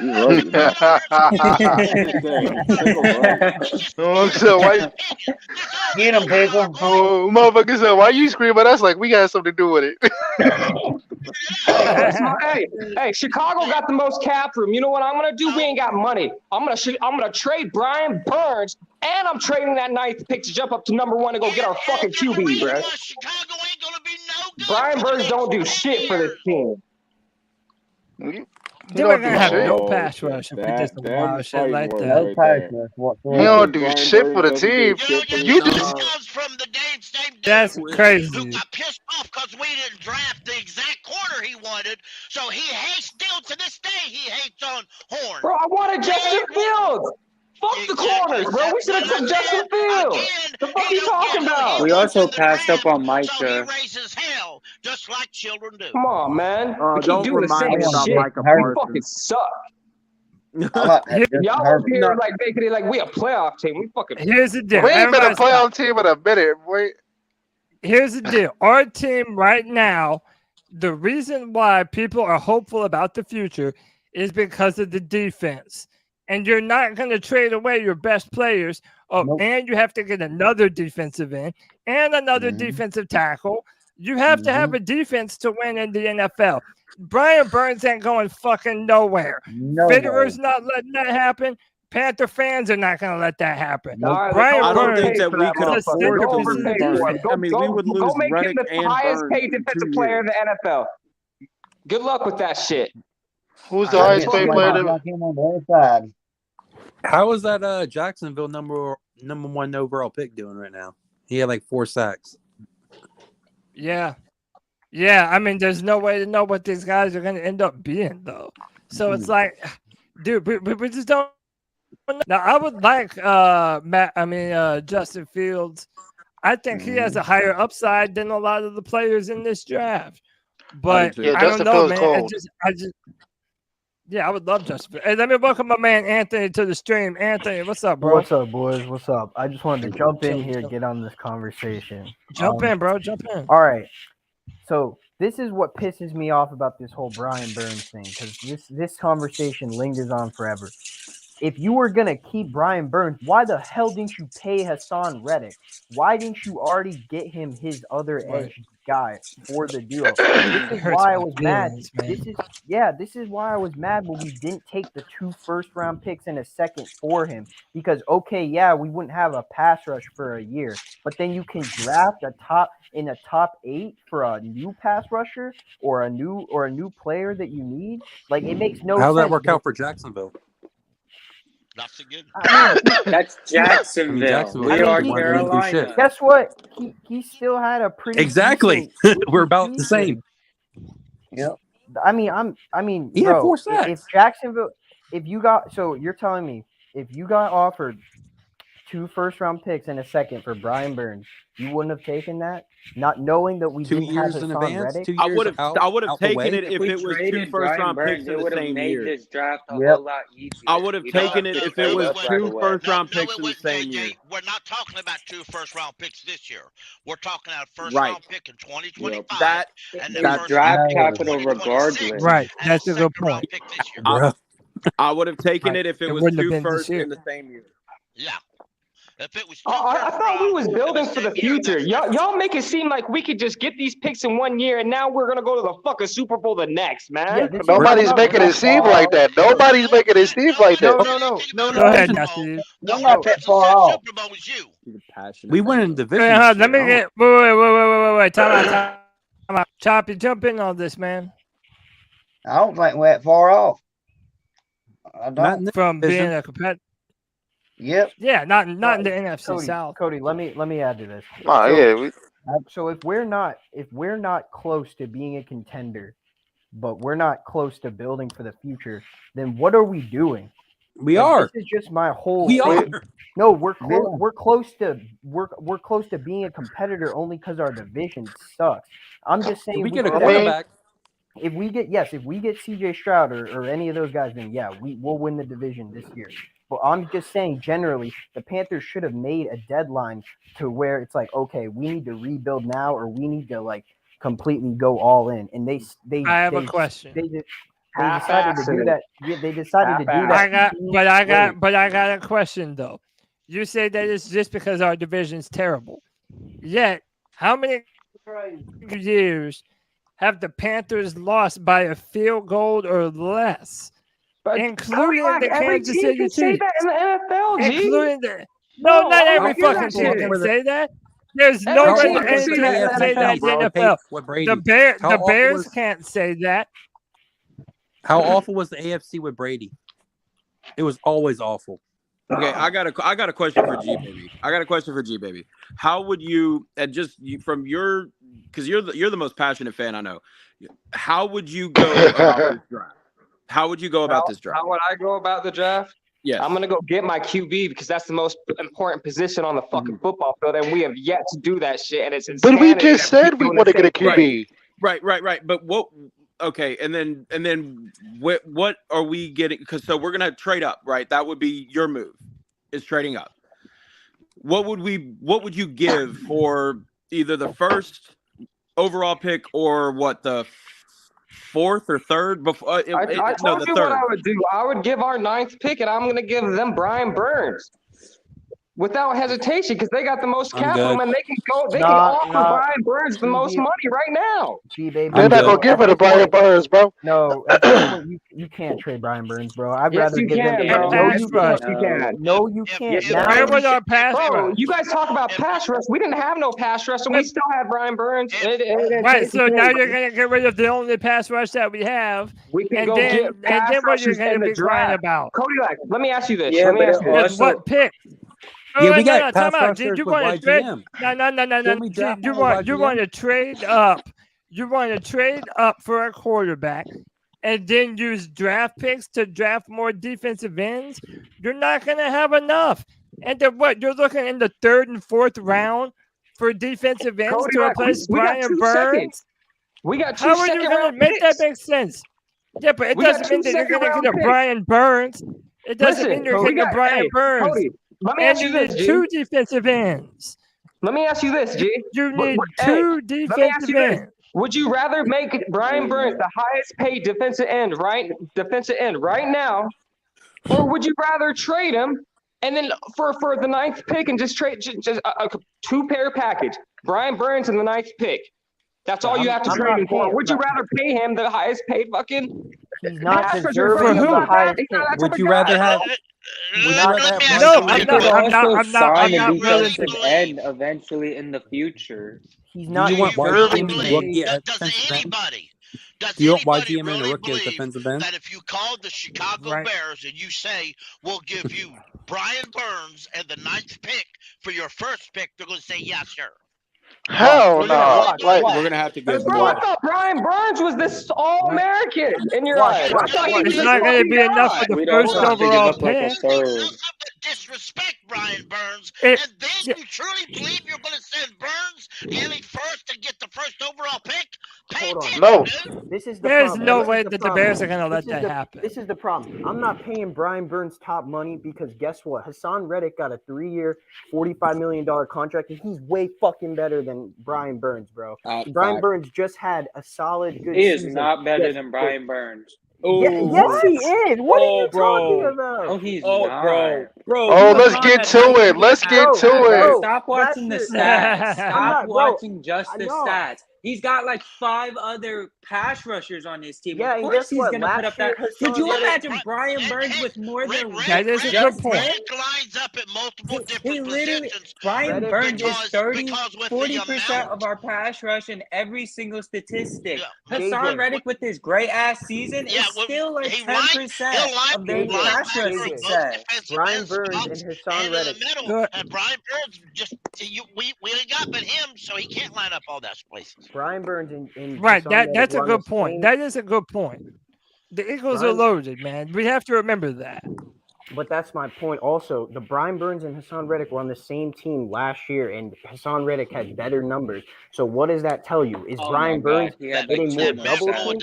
He had 2. No, tell me nothing. Hold on, not to mention, they had a one-on-one bet on who would ever have the better season. They would have to buy the other person a golf cart, bro. And Brian Burns made the Pro Bowl. Who made the Pro Bowl and who didn't? All right, Brian Burns literally plays the harder pass position. So did Tyler Huntley. So yeah, the Pro Bowl doesn't mean shit. It's fan voting, man. The Pro Bowl doesn't mean anything. Cannot both be true. That Brian Burns is getting better every single year, and we probably shouldn't have let go of Hassan Reddick. Like, to me, both of those things can be true at the same time, man. But that's why here's the deal. Here's the deal. If you love Hassan Reddick or not, you're not going to get rid of the only pass rusher that the Panthers have. The trade ship has sailed. You're not trading him to Chicago. You're not trading him to the Rams. Brian Burns ain't fucking going. No, he's not going to be happy that he's not. That's why Scott Fitter. You're going to need that dude. Scott Fitter better do some damn good drafting this year, or I'm going to be pissed because we had our other pass rusher besides Hassan Reddick. And like, that's what pissed me off. Y'all going to be pissed with the.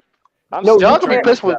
No, G baby, you can't trade Brian Burns now, bro, because we will have no pass rush. Even if you don't trade Brian Burns, I'm still trading up to the first pick to get my fucking guy. Okay. But how are we gonna do that? You can trade up without having to trade Brian Burns. I would trade I would trade the 9th. I would trade next year's first. I would trade this year's second. And then we still have to give up a few more. We have 2 seconds. But we have to give the early second. Do you think that we would have to give the 39th overall? Can someone look up what the Rams gave up to get Jared Goff? All right, that's 2 firsts and an early second.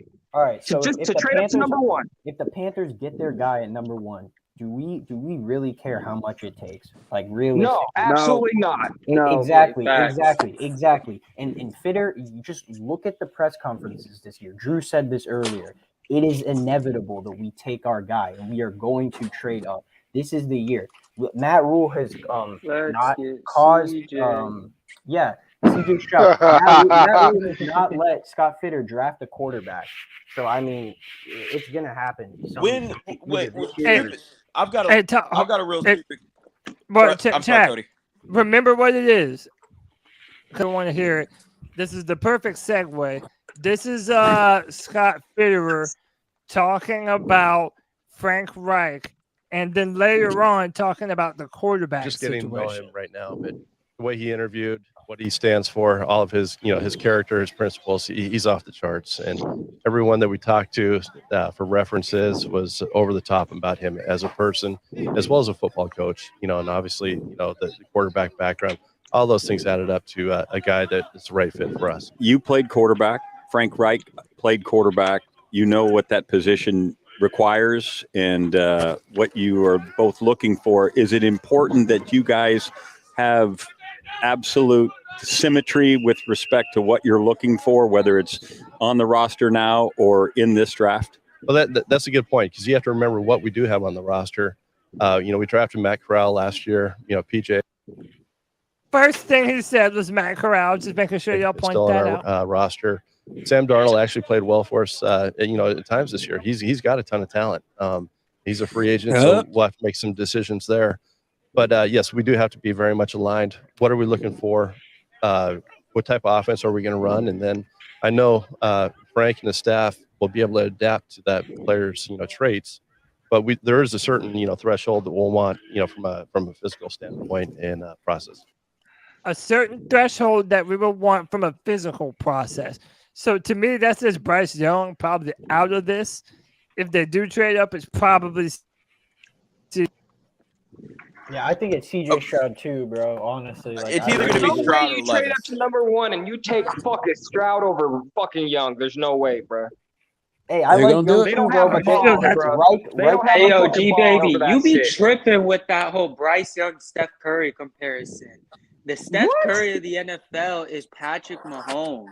And you can tell because the offensive coaching staff. That is a fact. That is a fact. Patrick Mahomes will be the GOAT. In 2014 completely unlocked Steph Neither Curry's are Steph full Curry because maximum Steph Curry offensive plays in the potential NBA. and led to multiple MVPs. That sounds exactly like Andy Reid and Patrick Mahomes, not no Bryce Young.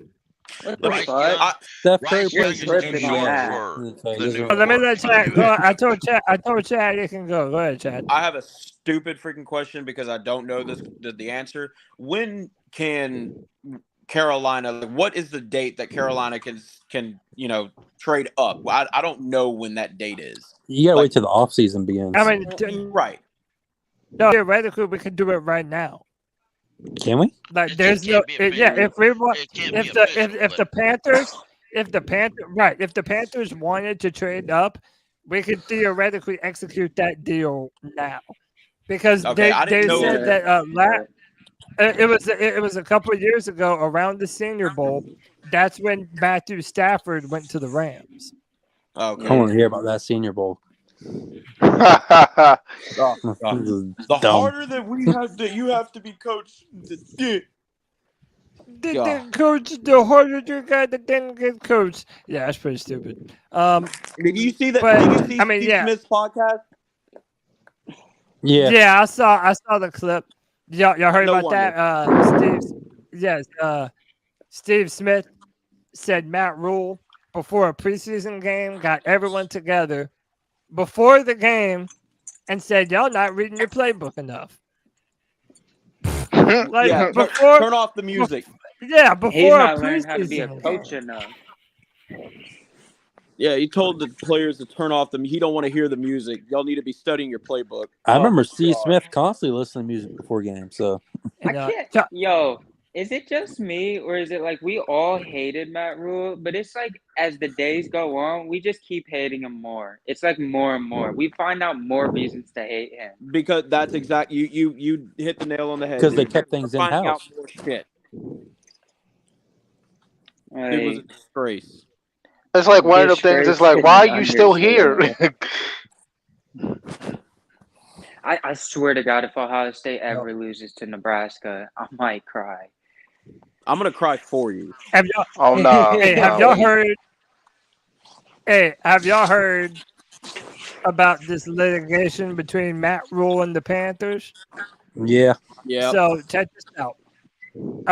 Jonathan Jones says that Matt Rhule has filed an arbitration suit against the Carolina Panthers. The complaint alleges that the team is refusing to pay roughly $5 million of his severance comp to the buyout Allison's firing. Jones also noted, dude, that's what I'm saying, dude. Jones also noted the Panthers are indeed refusing to pay Rhule under the belief that he and the University of Nebraska are trying to get over on David Tepper. Rhule's buyout entails a dollar-for-dollar credit against what's left on his deal with Carolina. So the less Nebraska pays, the more the Panthers pay. Being that Rhule's new pact is considerably backloaded, Carolina will argue that Rhule and his new employer have finagled the terms to get Tepper to pay more up front. Here, as mentioned by Jones, the policy the Panthers will reference under reasonableness with new contracts. Dude, that's some crazy shit, huh? This is if the contract with the new club includes a substantial salary increase in new contract years, the commissioner shall use the following guideline to determine the reasonableness of those increases. All right, so it's kind of a lot bullshit to me. He's not even on the team. It's still Bullshit. fucking up. Can you even, dude? That's why what JJ says is 100% correct. The more time goes on, the more that we hate this fucking leaf, bro. He's a parasite. He's a parasite on the Carolina Panthers, man. I'm ashamed that we ever had anything to do with this clown. Oh, by the way, I you try said to crash as him time on goes Twitter all the on, time. the more time goes on, the more that Bears pick, the value of it goes up, honestly. So you're saying that we need to be. So you're saying we need to be aggressive soon. Yes, we can't wait for draft night to trade up. Like No. But the Bears might. no. What did the Rams do back in 2016 when they traded for Goff or traded up for Goff? Like The that's what Rams I'm wondering. and Philadelphia, because Yeah, I Philadelphia think it traded depends up on to who's number on. 2 for Carson Wentz, didn't they? Yeah, I think it depends. Whether the draft pick gets more expensive or not as time goes on depends on who all's interested in it. It really does. And if there's a lot of folks interested in it, then of course it would get more expensive. But I mean, the Bears have the cards. They can do whatever they want. Yeah, maybe the Colts may be interested, but I mean, I don't see a lot of other teams beating Apparently, down the Colts door, aren't. kicking in the door. That's what I say. Yeah, the Colts maybe. Colts don't even have a head coach. They don't even know what the hell they want. If I was the Bears, I'd burn the coach alive. I'd say you give me 5 first-round picks and 5 second-round picks, that's yours. They probably do it. Hey, let me add my let me An add idiot anyway.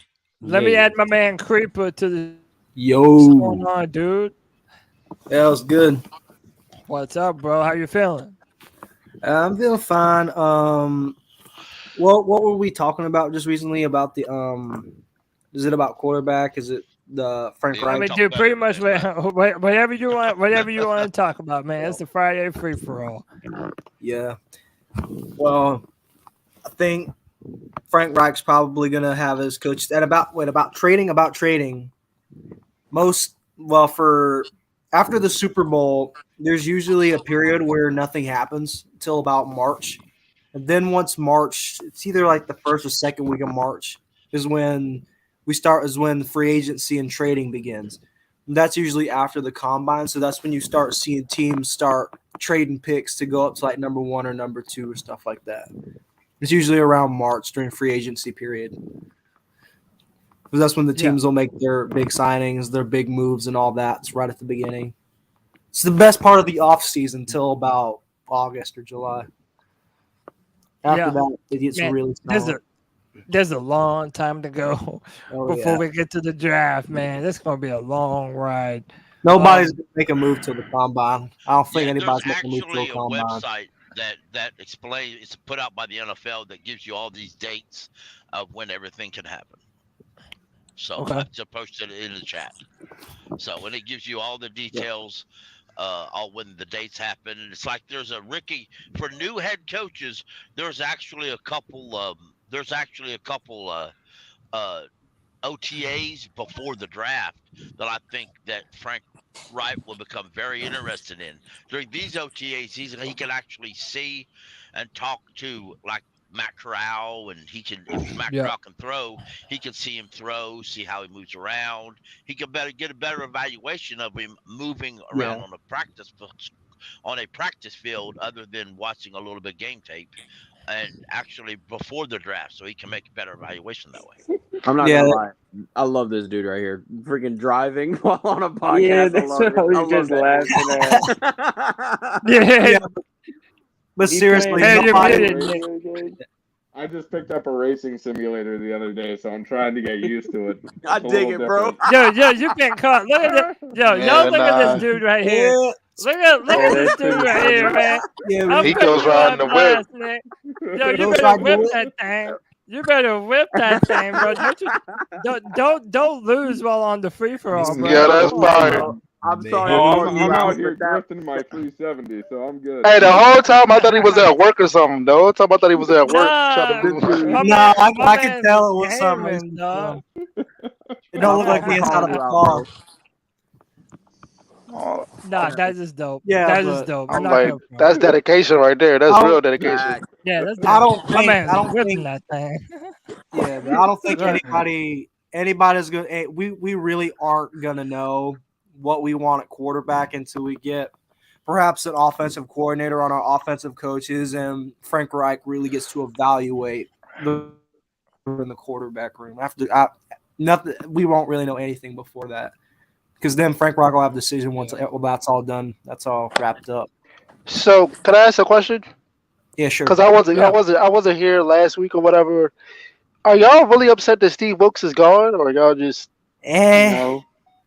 No. I feel bad. I feel bad for Steve because I felt like he did a good enough job to warrant being a head coach. Yeah. No, but I'm not going to pretend I'm not excited about Frank Reich. You know, I am excited about Frank Reich. And by the way, we're saying my man Steve Wilkes might be the next defensive coordinator for the San Francisco 49ers. Yeah, so that has been a pathway to being a coach in the NFL. Yeah. So hey, yo, people are hating on the it's going to work out. They're hating on the Panthers, but if that Niners defense regresses, we don't look as bad.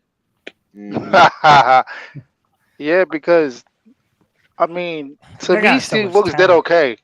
Steve Wilkes did okay, but he went 6-6 though, right? Yeah. So you don't think he did enough to get the job? Well, if we were sitting here talking about like we won the NFC South this year, then I really think Steve Wilkes does get that job. But if you had we been in any other division, this wouldn't be a conversation, honestly.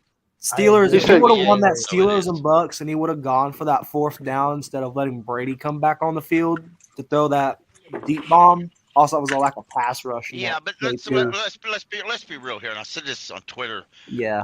Today or the other day. And yeah, he probably would have been coached. Let's be real. It's the players' fault. Whether we like it or not, it's the players. Shaq Thompson may not like it, but the only one he's got to blame is look in the mirror. Yeah, bro. If you would have, it's the players' fault. Sam don't like it. Okay, that's nice. Sam should have threw a better ball. I mean, blockers should have blocked better. Tight wide receivers. I mean, let's be honest. In all these DJ Moore, I love DJ Moore. Cody, I've been on this chat long enough. Y'all know I love DJ Moore. Let's be honest. Don't take off a damn helmet. No, he should have did that. He shouldn't have did that. It have been a flag. He was out of the end zone. Yeah, but that's. But he threw it. He threw it. He threw the helmet though. Throws a flag. Oh my God, are we? Yeah, but Jerry Jeudy did the same. Regardless of whether it was wrong or right or it should have been, the bottom line is if he doesn't remove it, we walk away with the W. Okay, nobody talks about it. Still, what if Nero made that kick? The kicker but Jerry still Jeudy did the same shit. You guys are right. I'm wrong. That's life. Move on to the next one. If Brian Burns and Derek Browns gets better pass rush, we win more games. That whole Bucks game. If C.J. Henderson would figure out how to cover for a second, he would have stopped the wide receiver. See, my thing is, you can't call yourself a defensive-minded head coach and then lose to the Bucks like that. To me, like honestly, that team had no offense. The head coach can't run out there and actually. But you can. He's a defensive guy, but not a defensive guru. That's the problem. The Bucks loss was on Steve Wilkes because the week before, Arizona, they won that game because one guy got open twice. That's But that shouldn't have happened because Evans. That was on the corners. That was on the Wilkes not adjusting to get the corners to cover better. Let's back this up. Hold on. And not getting They tackles. threw three hold that streak again? routes Hold for on. touchdowns. Are you Let's seriously back this blaming the players? Let's back this up just 5 minutes.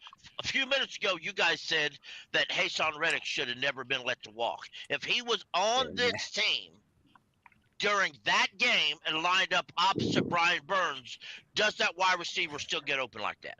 Probably not on that. Well, what I'm saying is Evans didn't score a touchdown since like week 4. He played the Buccaneers. Yeah. I mean, he played the Panthers, and we got washed, bro. Bro, in the Cardinals clamping the week before. I understand what you're saying, but in the bottom line is still on the players. Yeah, but how about this? But how about this? But hold on. Wait, but look, Nassim, let me add to your argument, bro. How about we go up to Cincinnati and the Bengals rush for over 200 yards and Mixon got Mixon got 5 touchdowns.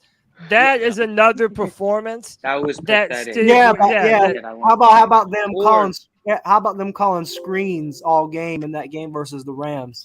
Nothing but screens. How about we look at the fact that all of our losses with Steve Wilkes came from the fact that we couldn't get our simple run game going, and he couldn't adjust to anything outside of that. Also, like, how about as soon this? as his How about main this? game plan Let me went to shit, ask the you all whole this. team Let me went ask you all to this. shit. Hey, where was David Tepper, the minority owner, before he came to The Carolina? Pittsburgh Steelers. You do not go to the Pittsburgh Steelers. You do not lose to the Pittsburgh Steelers, especially if I used to be over there. Right. If I used to be over there, I'm not going to lose over there. The Pittsburgh Steelers came to Carolina riding high, and man, we still didn't get it done. To me, you have to put that on Steve Wilkes, in my opinion. Yeah. The fact that we were not able to win one game against the AFC North or East or whatever it is that they're playing. And to me, North, that's Look, bro. I get it.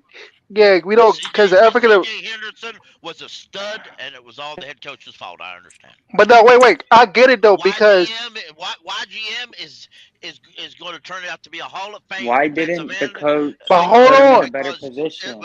Why didn't the head coach put him in a Hold better on. position? Hold on. I get it. He's an African American coach, and he turned the Panthers around. But whatever. I'm about winning, bro. You shouldn't have lost all them games, bro. You shouldn't have lost all them games. I want to see him do well. Henderson and YGM are going to be Hall of Fame players because Steve Wilkes is gone. We're good. Oh, Steve Wilkes is going to be a great head coach because of his 6-6 record after Matt freaking Rhule was a dumpster fire. Steve Wilkes is this Hall of put him in Canton pickle, put him in Canton, Hall of Fame head coach. Hall of Fame head coach. How about time out? Everybody, time out. Look. This is what I want to say, man. Steve Wilkes. Everybody was pulling for Steve Wilkes. Everybody was pulling for this man. So at the end of the day, man, yeah, like, dude, he didn't get the job, and I think that he's going to end up being even better for it because he's going to be able to go to San Francisco. And right now, just like the offensive coordinator for Kansas City is one of the most coveted jobs in the NFL, well, so is the defensive coordinator for the 49ers. So in my opinion, he's going to get potentially, if they hire him, Steve Wilkes could have ever hoped to have got. He'll be a head coach. He'll be a head coach soon. I'm pumped for Frank Reich, man. He wasn't even on the Panthers really before this past season, I and think is now going to be the DC of the 49ers. He will take that with a grain of salt and move on because he still got a good-ass opportunity. Let's stop feeling bad for him. He wasn't qualified to be our head coach. He doesn't bring that much. He's going to go to – he's literally going to a head I don't know what to call it. But whoever goes there and does that job will eventually become a head coach at some point. It's kind of like being the coordinator for Bill Belichick. You go, you be an offensive coordinator for Bill Belichick, you become a head coach at some point. You go be a DC. They used to say that about Eric Bieniemy too. Yeah, we already know what happened with that. A lot of that reputation of Chiefs OCs. I would still have Eric Bieniemy be our offensive coordinator. I'm not gonna lie. Then you wouldn't have to worry about him getting stolen. Yo, man, give me Eric Bieniemy as the OC. Give me a quarterback and give me some new uniforms. Then that's gonna be my take. New uniforms. I think we need an update. You different. No, you different. Yeah, we need a little update. Cody and I have been talking about this for years. We need a little update, a little something. I agree, man. We you don't should have use to those black redo. helmets. You don't have to. Right, I would love that. You don't have to redo everything. You're just updating the look of the Panthers. Other NFL teams have done this before to great success, mind you. Please stop using the white uniform so much. Yes. I don't like the white on black. The white on black's dope.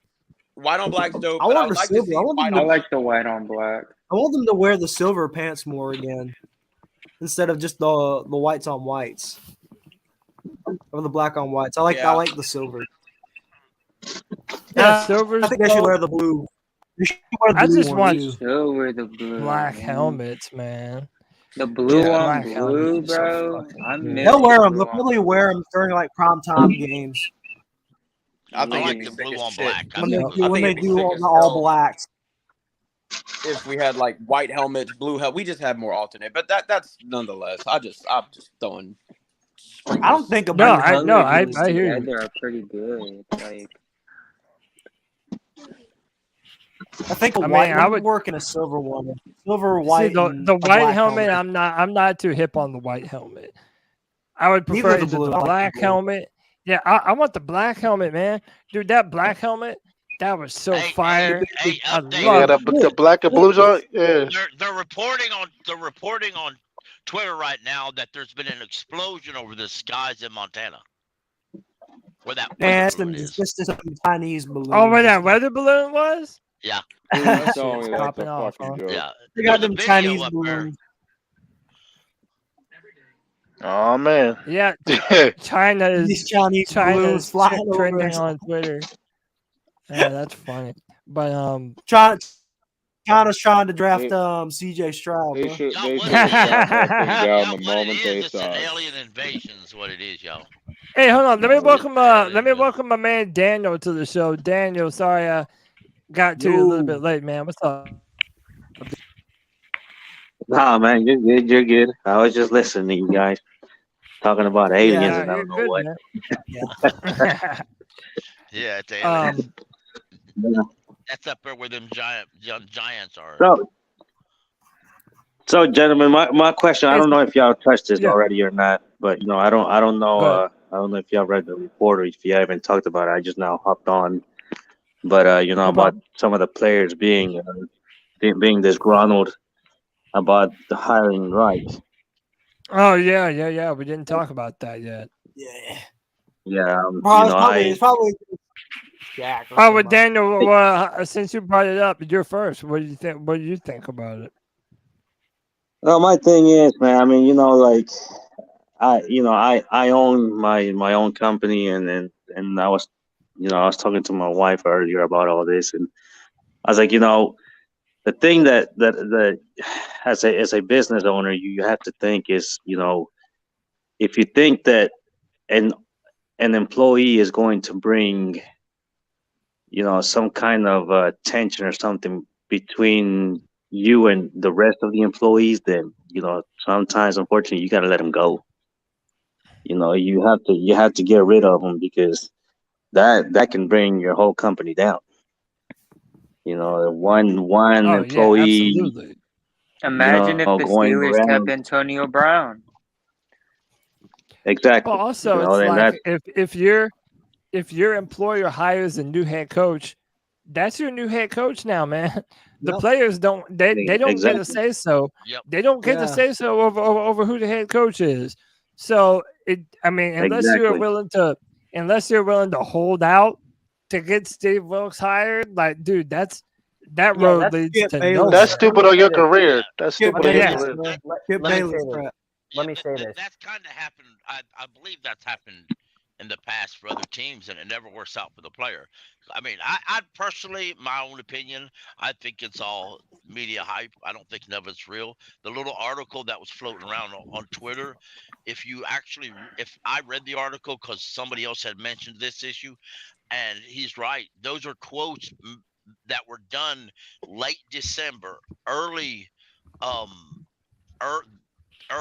January, before we were halfway through with the hiring process, and then the right parts were added in later. The article itself actually doesn't perfect. The players never say they don't like Reich. The players wanted Steve Wilkes. We all know that. That's not a secret. Yeah.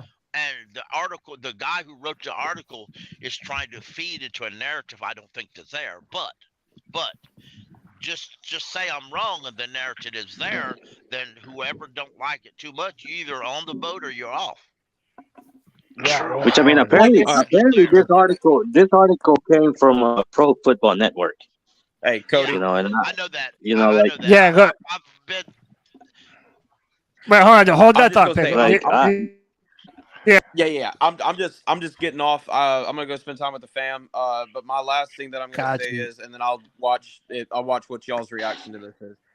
Will Frank Reich be the first Carolina Panthers head coach to go back-to-back winning seasons? I want to know what y'all think. Oh, I like that. I like that. Appreciate you, Dad. Have a great afternoon, brother. Peace and love, man. As weak as this division is, it should. Yeah. Anthony, is that a picture of CJ? Yeah. Oh yeah, bro. Hell yeah. The Pro Football. Yeah, I'm gonna need that. Hold on. Yeah. The Pro Football Network. If you actually go to that website and you actually they actually name the author and you go to his profile. I wasn't impressed. I'll just say that. I'm not going to disrespect the guy too much. I wasn't impressed by that article. I wasn't impressed by the website, and I'll just leave it at that. But if it is, it is. But these reporters this time of year, a lot of them get paid by the articles they write, and if they get a lot of clicks on that article, they actually get more money. I mean, can I say this about the Frank Reich situation with them not buying in? I think honestly, so when the reports came out that when Shaq was talking about how after Matt Rhule got fired, a lot of players didn't buy in.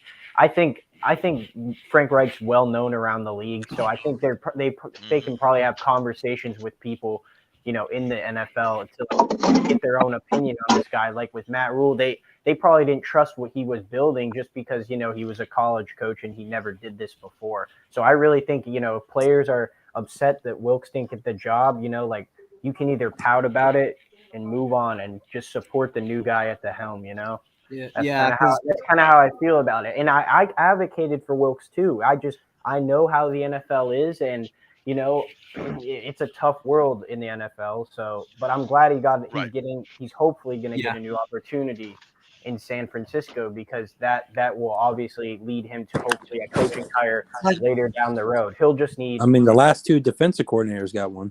So and everyone in Shanahan's system is just a well-oiled machine. Like Mike McDaniel's his first year, even if it's offense or defense, I can see the Texans maybe not making a huge jump to the playoffs, but I could see them winning like 6 wins in 6 games next year with DeMeco Ryans. So 6 wins with a team that bad. I mean, that's overperforming. If you get 6 wins, 6, 7 wins. 5 to 6. That's not like out of the realm. I mean, they've gotten like 3, especially if you get the quarterback in that weak ass division. And you guys, they've gotten 3 wins the past 2 seasons, I think. So like, that's not like 2 more wins isn't that much to ask for. They've had 4. They had 4 last year. They had 3 this year. Yeah, so 6 wins. I mean, 6 wins isn't crazy out of the way. Let me shout out to Lovie Smith, who did the ultimate screw over the Texans. I loved it. I loved it. Yeah. But always have respect for Lovie Smith. By the way, I mean, Davis Mills had to convert that 4th and 30 to screw over what do you call it? The Texans from getting the first pick. But I understand, you're not as a coach, you're not gonna ask to tank, like Lovie Smith's like, you gonna fire me? You gonna fire me? Yeah. Then you ain't getting Bryce Young. Also, he has to help himself get another job. They were going to fire him afterward. I mean, what's he going to do? I mean, they fired him right after. Like that was. They probably would have given him like a game, but because he threw away the tank, they probably fired him. Arizona, did it not in Arizona State? They fired him. They fired him on the field. Did they not? Yeah. On the field, walked up to him on the field and fired him. Herm Edwards. As he was leaving the field. Yeah, that was ridiculous. Yeah. Hey, Cody, I do want to say I'm going to hop off now. I appreciate it. Hope everyone enjoys their time on the show. Yeah. Appreciate you, brother. Hey, Anthony. I put in the chat my @ Can you please send me that CJ picture? It'd be appreciated. Yeah, I have your Twitter account. I'll DM you, bro. All right, big bet. Y'all have a good one. Yeah, but if Shaq be talking about I don't want to play for Frank Reich, they just gonna strip his number and give it to CJ, bro. I but I mean, I try to be fair. If I guess I worry about if the new defensive coordinator wants to keep Shaq and they get along and they talk, and Shaq wants to cut a lower contract. Right now, though, I really don't think so. I think Shaq knows he's not coming back here, though. I think it's just a kind of a Shaq should expect he's going to get cut. I'd cut him. Well, when you're making 20, I don't think it's because of the way Shaq is acting. I think it's because he'll be a cap casualty. He's also an older linebacker too. He's not in his younger stages anymore. Like he's the only. I think. If you want to stay on the team, you got to take a pay cut, man. Especially because we got younger linebackers that we need to see play. I also hope that Jeremy Chin plays linebacker this year. Like I really do. I hope he plays in the box. He can't really cover, and it's not to be mean. It's just to tell the truth. Like he's not a coverage safety like that. So. Hey, by the way, still on the team? Hey, I want to give a big thanks to J. Cole. Probably not. Well, that'd be cool if it was, but Cody, you just cut out, bro. Hold up. Hey, cut everybody out, put himself up on the big screen. No, that wasn't even my bad. Yeah. But J. Cole says J. Cole says call Frank Reich Mr. First Carolina Panther quarterback, first Carolina offensive head coach. One day he will be the first Carolina head coach to win the Super Bowl. Hell yeah, J. Cole. I like that. That's what I'm talking about. Frank first. Frank the first, like a king. I like that shit. G baby, what's up? I know you slipped back in here, man. But yeah, man, I don't know, man. I think right now I'm excited about the future of the football team. I mean, we already been down. We already been through enough, so it's time that we, I was looking at the defensive coordinators they were interested in, or the reporter they've been talking to, and I got to notice that all of them run a version of a cover 3. I even looked at Vic Fangio's defense, and Vic Fangio runs a version of the cover 3, which basically you're putting the strong side safety in the box with a single high safety. I'm not certain that Woods can be that single high safety, though. I mean, he's all right. Don't get me wrong, but I don't think he's a super He's cover not. guy. He's not a great catcher. Yeah, I'd almost put a corner out there. That's what I do when I play Madden. People. The third That's what I do corner when I play Madden. Yeah. Like I don't think he's more of a downhill kind of safety. Yeah. Hey yo, let me welcome my dog G Cavassier. What's up, bro? Yo. Hey, how's it going, y'all? What's up, G Cavassier? G, how you living, man? Yo. I'm doing pretty good. I'm at work and everything, but I'm enjoying the show so far. Nice, man. Nice. Hey, yo, Cody, I'm out, man. All right. Yeah, I'm getting ready to. Peace out, Kevin. Peace out. Yeah, peace and love, white chocolate. Peace. Yeah, so real quick. Let me show y'all what I got going here. This is my PrizePicks entries for this week. And y'all tell me what you think, man. They're giving you Patrick Mahomes at 0.5 passing yards. That's simple, man. Go pick that up. I got Jalen Hurts at more than 1.5. I got Travis Kelce at more than 0.5 receiving touchdowns. Dude, they're giving away money, man. Yeah, that's Isaiah Pacheco. Dude, that's what I'm saying. Isaiah Pacheco and Miles Sanders combined for more than 100.5. Wow. Dude, I'm telling you, man. That's easy money, man. Go to PrizePicks.com. Download PrizePicks today and play daily fantasy sports. Make sure you use the promo code C3 when you sign up. All first-time users that deposit and use our promo code C3 receive a 100% instant deposit match up to $100. If you deposit $100, PrizePicks will give you $100. If you deposit $50, PrizePicks will give you $50. Make some cash, man. Use PrizePicks.com. Promo code C3. Support the sponsors if you want to support the show. That helps us out greatly, man. So shout out to PrizePicks. Gentlemen, geez, let me go to you, man. What should be the next move for the Carolina Panthers? Should we be focusing on drafting a quarterback or, maybe trying to fill out this defense some more? What needs to be the move from here, man? I'm a piggyback off what G Baby said, man. Who the hell is gonna be the offensive coordinator? Who the hell is gonna be the damn defensive coordinator? We need a team, my opinion, first, so they can see if they want to get this wide receiver or this running back or this safety or whatever. Now when it comes to the draft, like I told you, I like Anthony Richardson at 9. But today, honestly, I looked at C.J. Stroud's highlights. That boy's the truth, man. Yeah, and I'm willing, the truth, bro. He's the truth. I'm willing to, if it was up to me, I'd be willing to go to the first pick. Because my opinion, he's not gonna last all the way to 9. He's not. That's my opinion. And I truly believe the Colts the goddamn quarterback this damn draft. I don't care what nobody says. I think the Colts are, man. I really do. That's why I say trade up with Arizona. Is the roster built? Is the roster built enough for the Panthers to be able to give up that much future draft capital for CJ Stroud? Yeah, Cody, let me answer this question. I don't think we got to give up a first to trade up with Arizona. I don't think we got to give up a first. A future first. I think this.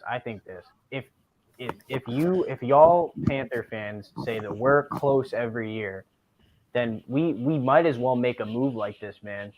Like, even if he's not going to come in and make an impact immediately, you can still build. So I've learned this over this past weekend with the 49ers game. You have to build the team around the quarterback. You can't build a team and expect the quarterback to adapt to what the team is. This is still why they haven't gotten over the hump. They still don't have a quarterback, man. So, like, when you get that quarterback, you can start figuring out what pieces go where and what this quarterback does well and what pieces he needs in order to develop. That, like for example, the only time it's worked out with the team first is the Kansas City Chiefs with Mahomes. But Mahomes is a way different. Like, Mahomes is he's a generational guy. Like, I don't think there's ever going to be another Mahomes. But yeah, getting back to what I said, if you're going to make a move, you probably got to do it this year, because I'm in the minority when saying, like, I think Reich is a good coach, but at the same time, I think if he doesn't get it right in these first 2 years, Tepper's probably not going to have enough patience. He just doesn't have patience, in my opinion. Like, he's wanted to draft Fields. He's wanted to trade for Deshaun Watson. He's wanted to trade for Stafford. He's wanted to trade for Kirk Cousins, apparently. So, like, I think. God. No, I mean, I hear you. And by the way, Fitterer said something similar. Fitterer said that when you look at what they've done on defense the past few years, defensive line, that if they did want to make a sexier pick, going quarterback or loading up on the, at the receiver position, that they were in position to do so. So, no, you're not wrong on that front. Maybe it is. If there's going to be a time to move up and get a quarterback, it's either this year or next year. And frankly, I think the quarterback next year, I just think the quarterbacks next year are of a different level than even the quarterbacks this year, man. Let me tell you this. But you got to make Cody, this is what you have to understand. This is what you have to understand. I'm telling you, Tampa Bay is going to tank this year. They're just going to flat out tank. They're 50 mil over the cap, tons of veteran pieces leaving. If a number one team that needs a quarterback, they're not going to trade with anyone. The difference between this year's draft and what potentially is going to happen next year is the Bears don't need a quarterback. So they can get premium assets for a team that desperately needs a quarterback. And as I said before, fans are already chanting Caleb Williams' name. And what I said, and he liked the tweet of something saying like he's going to Tampa Bay. So like, if you want to get your quarterback, if you get your guy, I don't care how much you give up, man. Like I truly don't. Like at this point in time, If there's in our roster. I mean, you also have to. Yeah. Go ahead. Sorry, man. I didn't mean to cut you off, man. Go ahead. If there's teams that are like they aren't bad, but they're decent enough that I know that probably might go ahead and tank. There's teams like the Bucks, the Saints, the Jets. Hell, maybe even the Packers might do it so they can get their quarterbacks, their successors, to get like Drake May or Caleb Williams or who was that dude who played at Oklahoma? What was his name? Caleb Williams. He was at Oklahoma, then he transferred to wasn't he the dude that had that USC. big comeback and took over for Spencer Rattler? Yeah, that's him. That's the dude. Texas. Yeah, I remember seeing that game, bro. Yeah, they might tank for a Drake May or Caleb Williams next year. I mean, it's possible, yeah. I mean, I don't know. Look, man, y'all can get mad at me all you want. I'm just not in love with any of the quarterbacks in this year's draft. I mean, I hear it. The Panthers want a new quarterback. I understand it, especially when you've been without one forever. Yeah, I understand we're ready to take that next step. I'm just, I'm not head over heels with any one of them. But like me personally, I'm tired of losing and being a subpar team, bro. So I feel like we should. Either you just be bad or you be really good. Yeah, you can still win. You can still have a classic 5-win Carolina Panthers season with getting a rookie quarterback. I'm joking about that. The difference is you have a guy to build for the future with. So it's not like every year you're in the middle. You're not in every year in the middle. You're not like, oh well, we didn't make the playoffs. You don't have a top pick. I mean, you bring in a veteran. You're a 7-win team, 8-win team every year. You're picking like 10th, 11th, 13th. That is the definition of mediocrity. That's worse than being bad. And that's why I don't want Jimmy G or Baker. I've learned from Jimmy G or Derek Carr. I wanted Baker last year mainly because I was a fan of him, and the fact that I was thinking like Matt Rhule since he wanted to bring in these veterans. But that crap doesn't work anymore, man. It just really doesn't. So I never saw the hype in Jimmy G, bro. There's a few things that we have to take into consideration here. Is stay healthy. Well, we got to go get our QB this year. But Cody, about the quarterbacks this draft, you could say the same about like let's say prior, not what we know these quarterbacks that came out in these drafts prior about that now. Like you could say that about 2017 with like Trubisky and Deshaun and Mahomes. Like we didn't really know what those guys were going to be like in 2017. You could say the same about Mayfield, Rosen, Allen, and Darnold. We these guys that were coming out, you're like, oh, they look good, but they got some things wrong with them. It just depends if they go to the right situation and just the right place and at the right time and everything clicks. Just like that, they become elite quarterback.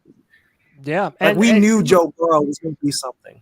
We knew Trevor was going to be something. Our offensive line is a lot better. Bro, we know Bryce Young's going to be some. We know CJ Stroud's going to be some. What you talking about, dude? But again, no one knows what's going to happen. No one knows. No, you're right. With those two QBs, I know. He ain't Andrew Luck. He ain't Cam. Come on, man. He ain't Baby, Trevor, I'm going to start calling you Miss Peyton.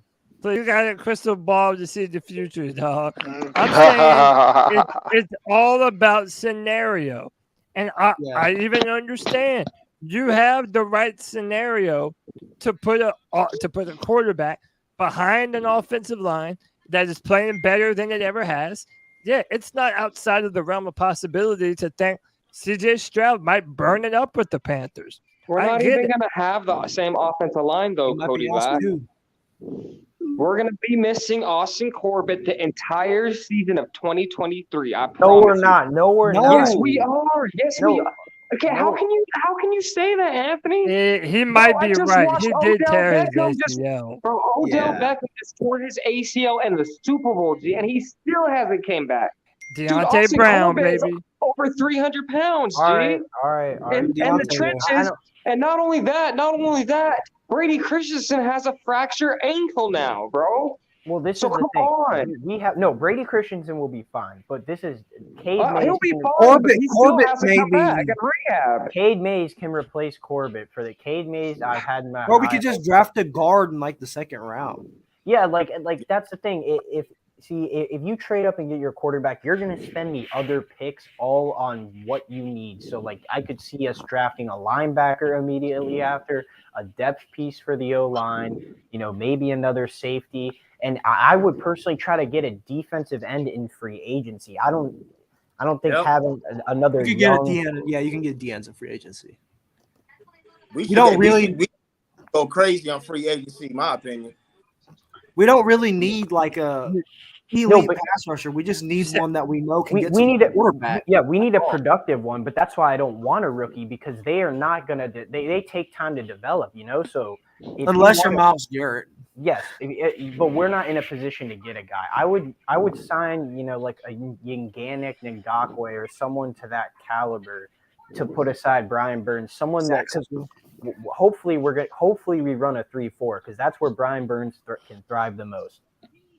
I don't know. That depends on what the defensive coordinator wants. Things on defense. That's why I say we don't know what we want in this draft until we get the personnel, we get the coordinator, we get the D coordinator, and they hire their coaches, like safeties or linebackers coaches and quarterbacks coaches. Because once we have them, then they'll have all that time with the combine and free agency to evaluate who they want taking the draft. And by early April, if other teams haven't made a trade, we may know who they want at quarterback or linebacker or places like that. I don't believe the coordinator actually hires anybody. He may tell the coach what style he wants to run, but he don't actually hire the position coaches. Do y'all think that we're going to be very active in free agency, or do y'all think that we're going to wait to build the rest of the team? Well, I think they got to manage the cap first. They got to manage that cap first. I think they're going to manage the cap, and then if they are aggressive in free agency, that tells you that they're probably going to spend a lot of draft capital on a quarterback in this draft.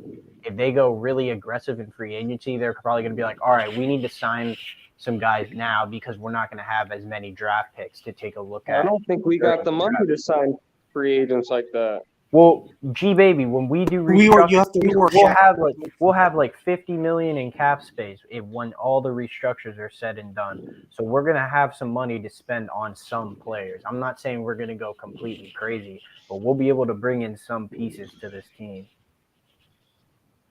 We should be just like how Tampa was when they won that Super Bowl with Tom Brady's punk ass. All them damn free agents. Tom Brady did not win that Super Bowl. Was that and bringing up Tom Brady, and to me, my opinion, that Super Bowl was damn rigged. I don't care what nobody says. It's my opinion. That shit was rigged as hell. Who and the hell? And the tuck rule, bro. They call him Tyrod Matthew, who had like 10 penalties, bro. Yeah, bro. The NFL loved Tom Brady, bro. It was terrible. Listen, y'all, I've been watching football since 1986. And I've seen a lot of football in my lifetime. Let me tell you something. I've never seen a damn quarterback. Okay, I've seen quarterbacks leave and go to another team. I've seen that shit numerous times. I have never in my life seen a quarterback leave a team, go to a new team, and then go to the Super Bowl and win. And that Super Bowl was held in the daggone team's home field. Get the fuck out of here. That shit was rigged as hell, man. You can say the same about Peyton, bro. Peyton riding off into the sunset with Lombardi. Yeah.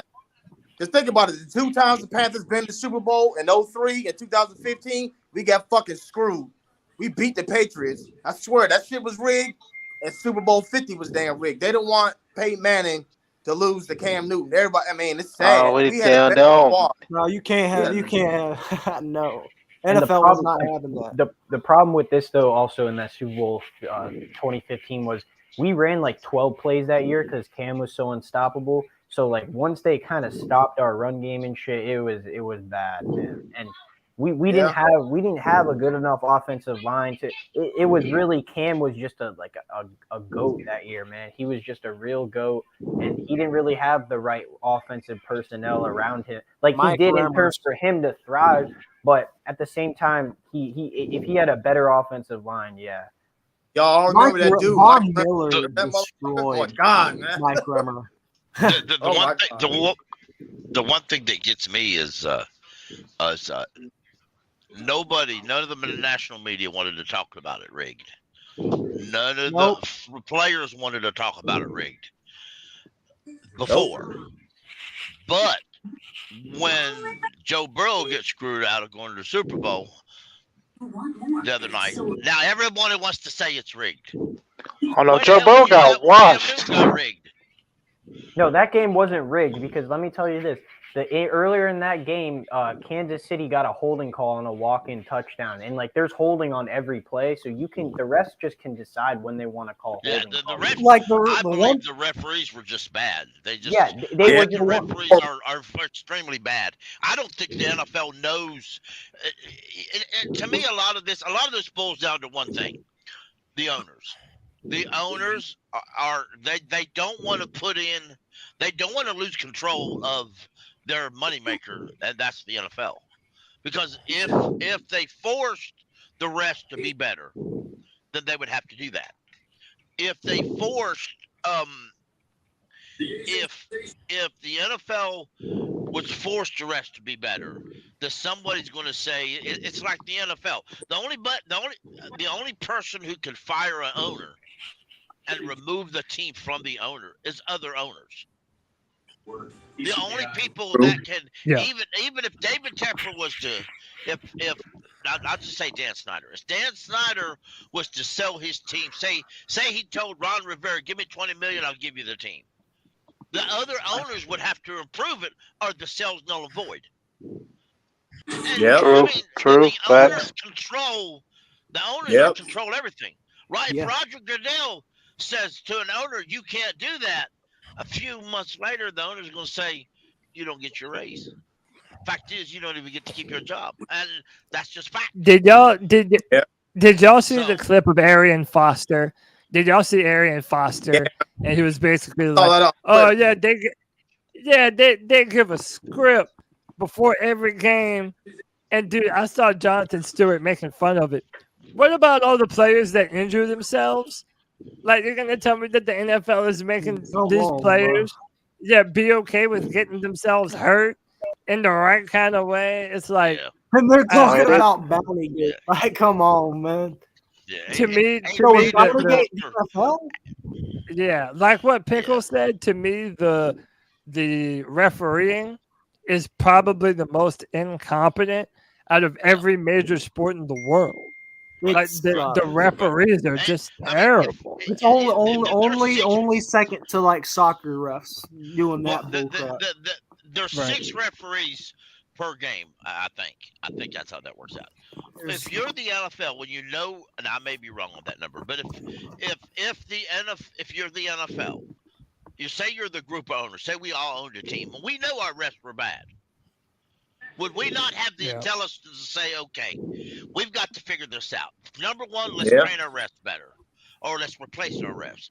Number two, let's get more refs on that field, because apparently we're not seeing stuff. Let's put more refs on that field, but that is going to involve money.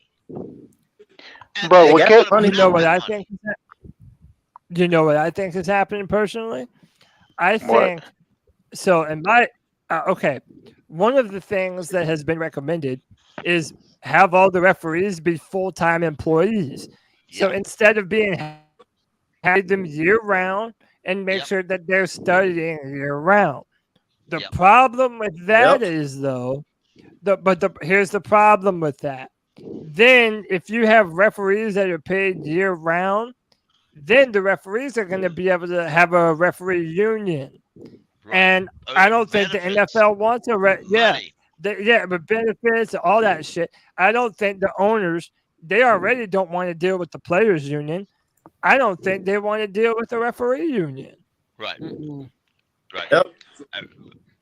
So I mean, that's it just all my boils opinion, down to though. money, and the NFL owners are out for their money. Majority of them are just out for their money. Hell yeah. You've got a few owners out there, I think, who bottom line they actually care, but those owners aren't enough to sway the rest of them.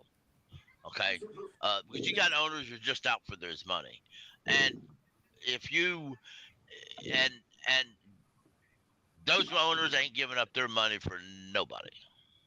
Do you know how many? Do you know how many? Not for the league. Do you know how many missed calls when Cam Newton was playing for the Panthers? Thanks for bringing that up.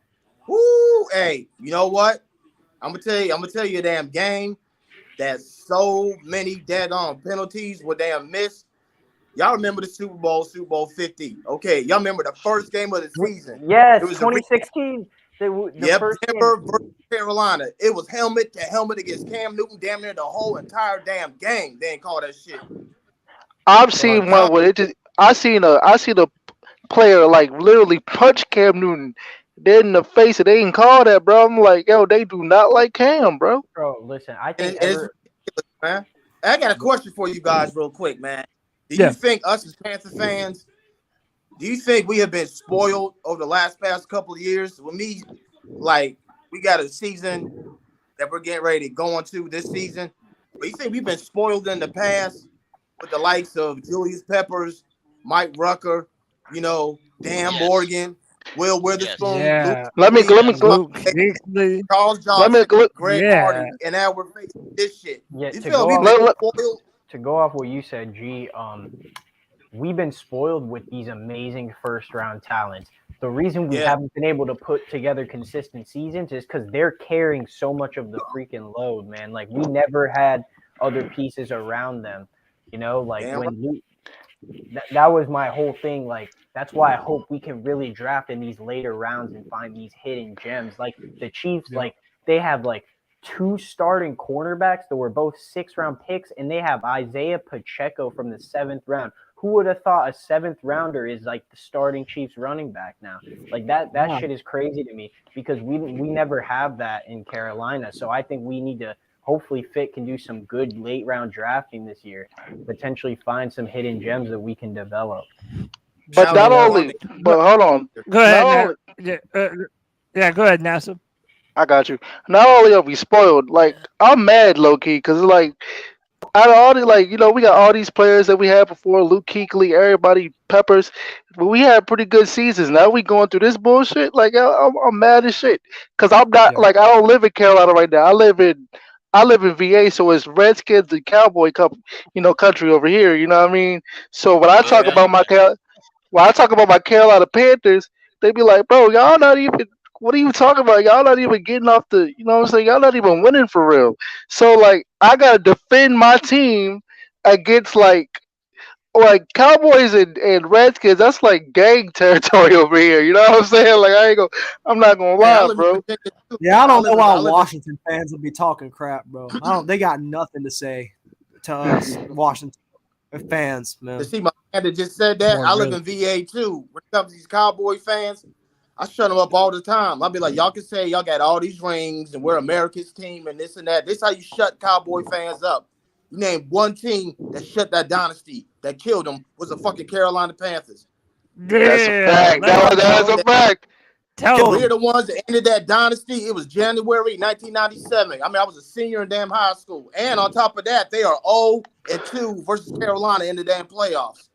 Tell me. That's a fact. I'd rather deal with Cowboys fans. If you really want to dig deep, if you really want to dig deep, when they won their little road playoff game this daggone year, the last time they beat a damn playoff team, they won a playoff game on the road was 30 fucking years ago. 30 years ago, y'all.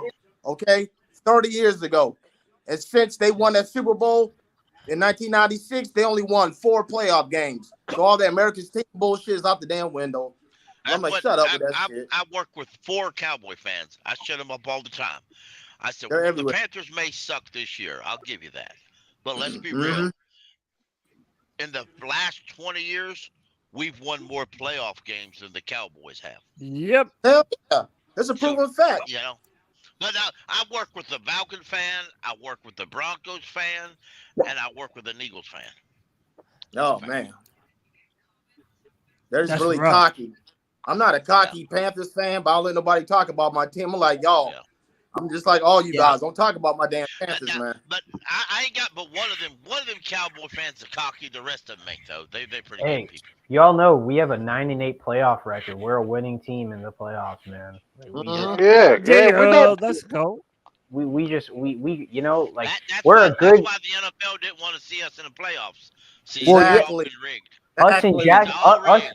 Us in Jacksonville, when we get in the playoffs, we actually do pretty darn good, man. Like we're just young. We're young teams. Like that's like like we're not bad, bro. It's just the coach that we had for the last 2 years screwed us up, bro. Like you know what I mean? And I really a lot of us that followed the Panthers for years. We've always had that strong defense. We've always had that defensive-minded coach. Yeah. We've always had that stud middle linebacker. You know, you go from Dan Morgan, what? you went from John Beeson, then you went to Kinkley, Matt Rhule took the words out of my mouth. Fucked it all up. David Tepper That's why come in and fucked it all up. And that's why I wish, hey, you guys, I just wish that we could pick up that middle linebacker from the Dallas Cowboys, Vander Luke, whatever his damn name is, that white dude. Man, Luke Vander put him in middle. Oh, I gotta throw a guy out there. I heard this today talking to a Cards. Honestly, it was a Cardinal fan at a gas station. It was weird. Or yesterday, rather. He said it's weird. He saw a sticker and he said, "Panther fan, are you?" I said, "Yeah." He said, and I'm sitting there pumping gas. I don't know the dude. And he goes, "Y'all, a couple years ago in the draft, you guys should have took that linebacker, and we could have took that defensive tackle, Brown." I went, okay. I was kind of stunned off guard. Michael Parsons? Yeah. He said, no, this is a Cardinal fan. And he had to been talking about Isaiah Simons. The Cardinals play him as linebacker and safety both. Yeah, I want to hit. Yeah, but Chin does the same thing. Chin's also a safety linebacker. This dude's I think he's like 20 pounds heavier or something. He's like 135 or something, or 235 or something. Anyway, he was running his mouth about how we should have took him and because they need and that just threw me off guard. And I do it on Madden. I often trade everything for him. Sometimes I cheat. I just say, well, they got Robbie Anderson. I just take the other guy. But he said that the Cardinals are looking to trade him for a mid-round pick. I'll pick him up in a heartbeat. Now I want him over Brown. I take him because in a 4-3, he'd probably play better linebacker than he does in their 3-4. Oh, yeah. That would be some shit, man. Yeah, remember back in 2020 when we took Derek Brown, everybody was like, we should have picked Simmons. We should have picked Simmons.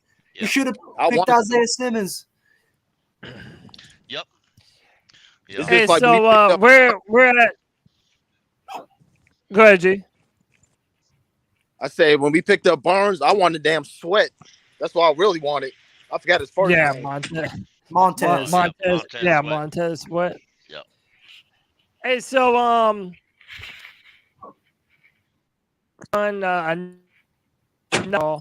before we get out of here, I want to ask everybody Super Bowl predictions. I ain't got and, one.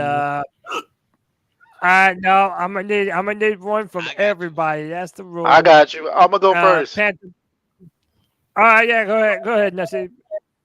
Hey, look, bro. I got the Eagles, bro. Like I got Jalen Hurts. Like, cause he's been winning since he's been in college, bro. So it's only right that he wins the Super Bowl, man. All right, I like that. I don't think the Eagles win that Super Bowl because of Hurts. Honestly, I don't think it's because of Hurts. It's what's on the other side of that of the ball. The defense, the Eagles defense. You're right though, but I just feel like it might be Jalen Hurts' year.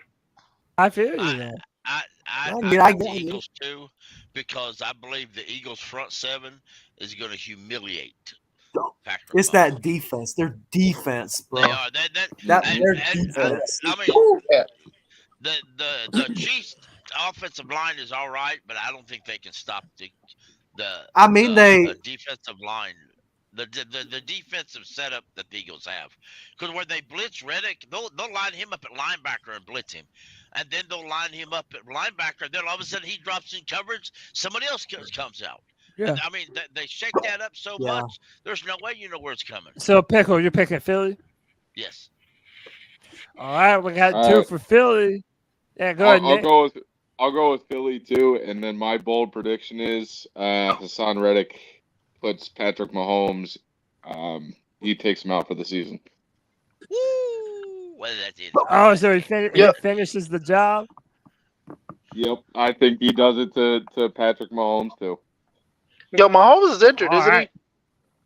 Yeah, he has a high ankle. He's been playing through it. Yeah. Yeah, they gonna eat him up.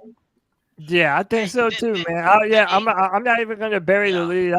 I'm picking Philadelphia. I got them winning by a field goal. I think it'll be a good game, but I don't know, man. I just think that this Eagles team, they're the most well-rounded team. They've got the defense to do it. They've got all the weapons on offense. They got AJ Brown, Devontae Smith. Dude, they have everybody that you need to be able to make a run. And listen, I like Jalen Hurts, man. I wasn't necessarily the coming out of college, but dude, that guy is humble. He doesn't take no bullshit. He puts his head down. He goes to work. I like Jalen Hurts, man. So I'm pulling for Jalen to get a ring. Let me say this real quick. Y'all remember when Jalen Hurts, like when he was playing for Alabama, he couldn't throw the ball for nothing. Like all he used to do was just run. Yeah. So for him to come this far and now he can throw the ball, bro. Yeah, he's a complete weapon. Yeah, that's a great point, man. That's a great point. It's a testament to believing in the players that you draft and continuing to build around them and helping them to become better players, man. That's so important. And kudos to Philadelphia for doing that. Yeah, bro. Yeah. Hey, let me get. I appreciate you holding on this long. Let me have your Super Bowl predictions, brother. Did you say me? Yeah. Go ahead. I'm gonna be in the minority here. I'm taking Patrick Mahomes again because last week everyone took the Bengals, and I told y'all Mahomes was gonna bring it home. I'm taking Mahomes. I think the Eagles have a really good team. I do, but I still want to see them play a legit quarterback. I still do. I thought the Rams would have won last year. Everybody is saying that Philadelphia hadn't played nobody. I mean, hey, if Purdy stayed healthy, that could have been a game last week. Not necessarily saying, but hey, Devontae Smith, they got all the momentum in the beginning when Devontae Smith dropped that pass, but they got down to the 5-yard line. So, like, I'm just saying, I think Mahomes is going to bring it home, but I think it's going to be really close because I think he's still injured, but he's got this 2-week recovery. I mean, we'll see what happens. Nick Sirianni, this is, he's a young coach. This is his first Super Bowl. Andy Reid's been here like 4 or 5 times now, so we'll really see what happens. I think it's going to be a close game. I hear a lot of people saying that Philly's going to blow them out, but I don't think that's – it ain't going to be a blowout. I don't think that's cards at all. I don't think they're gonna blow up. But yeah, guys, I gotta go. C3 for life. I'll see y'all next Friday, man. Appreciate you, Anthony. Peace and love, bro. Hey, Cody, I'm definitely pulling up next Friday, bro. I'm definitely bro, you better pull up next Friday, man. You're a part of the crew now, dog. What you mean? Hey, I'm telling you, yo, the Eagles made Brock Purdy look real pedestrian. I'm sorry, they smacked him around from the gate. Yeah, man. Hassan Reddick. God, man, he took it to him, man. G, you gave me your prediction on the Super Bowl. You said Philly, right? Who, me? Yeah. My opinion, I take Philadelphia. Score, I say 14-24 Philadelphia, man. All right. Because Philadelphia's quarterback, if y'all notice, he hardly ever throws interceptions. I think he threw for like 5 or 6 this whole season. Yeah. Yeah, Hurts, yeah. You know, he's a game manager, yeah. Yeah, game manager back in Scramble. Yeah, but no, you're right. He's accurate, man. He takes care of the football. He definitely takes care of the football, man. Yeah, he improved greatly from last year. Because if you remember Hurts last year, Hurts could not throw deep accurately to save his life, bro. He could not throw deep last year. It was almost impossible for him to hit his targets deep last year. He was like that in college too, though. Like, yeah. When he got to Oklahoma, that's where he started doing a lot better with the accuracy and all that. Yeah, because Alabama, all he did was scramble a lot. And the other teams used to pick up on that. So that's what they got the other quarterback in there, because they used to pick up on what Hurts was doing.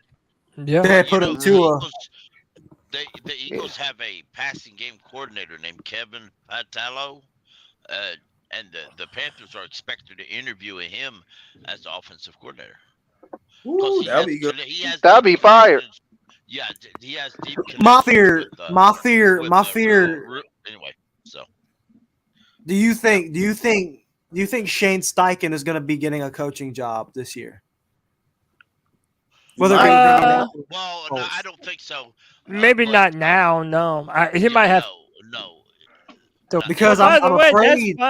That's fine with him. You get to wait another year for a Super Bowl contending football team. That's ideal. What I'm afraid of is that Steichen's gonna end up going to one of these other teams, and all them like Philadelphia has that everybody's gonna be wanting. They're gonna all be going over there to where Steichen is, or like Brian Johnson, or somebody like that.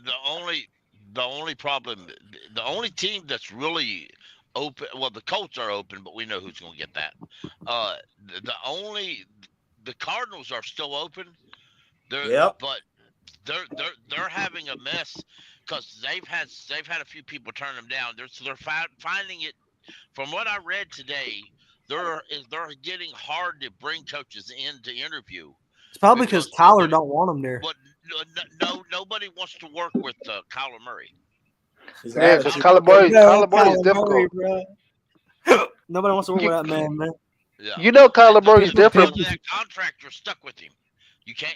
Yeah, people think Kyler Murray that he's not a good worker. That he's playing video games more than studying the playbook. But Kyler Murray is difficult to work with when you got it in your contract, bro. You have to study your playbook for a certain amount of hours. And study class out. Yeah, they took it out, but hold on. Why would they ever put it in there in the first place if there wasn't a reason to put it in there? Like you're not just gonna put that in there for no reason.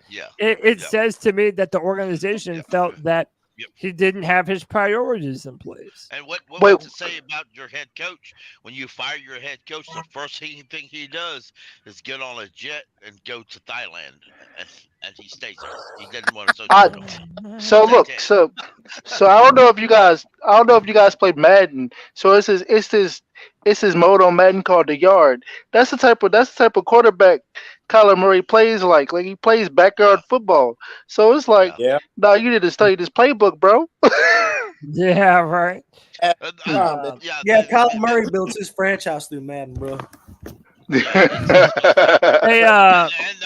hey, let me everybody, we're going to talk to Kyler and let Kyler pick his head coach. Like, really? Yeah, more. Yeah, ain't nobody gonna want to go.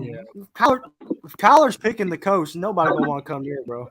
Yeah. Nobody's gonna want to. Hey, you know what they're going to do? They're going to end up making their defensive coordinator a head coach.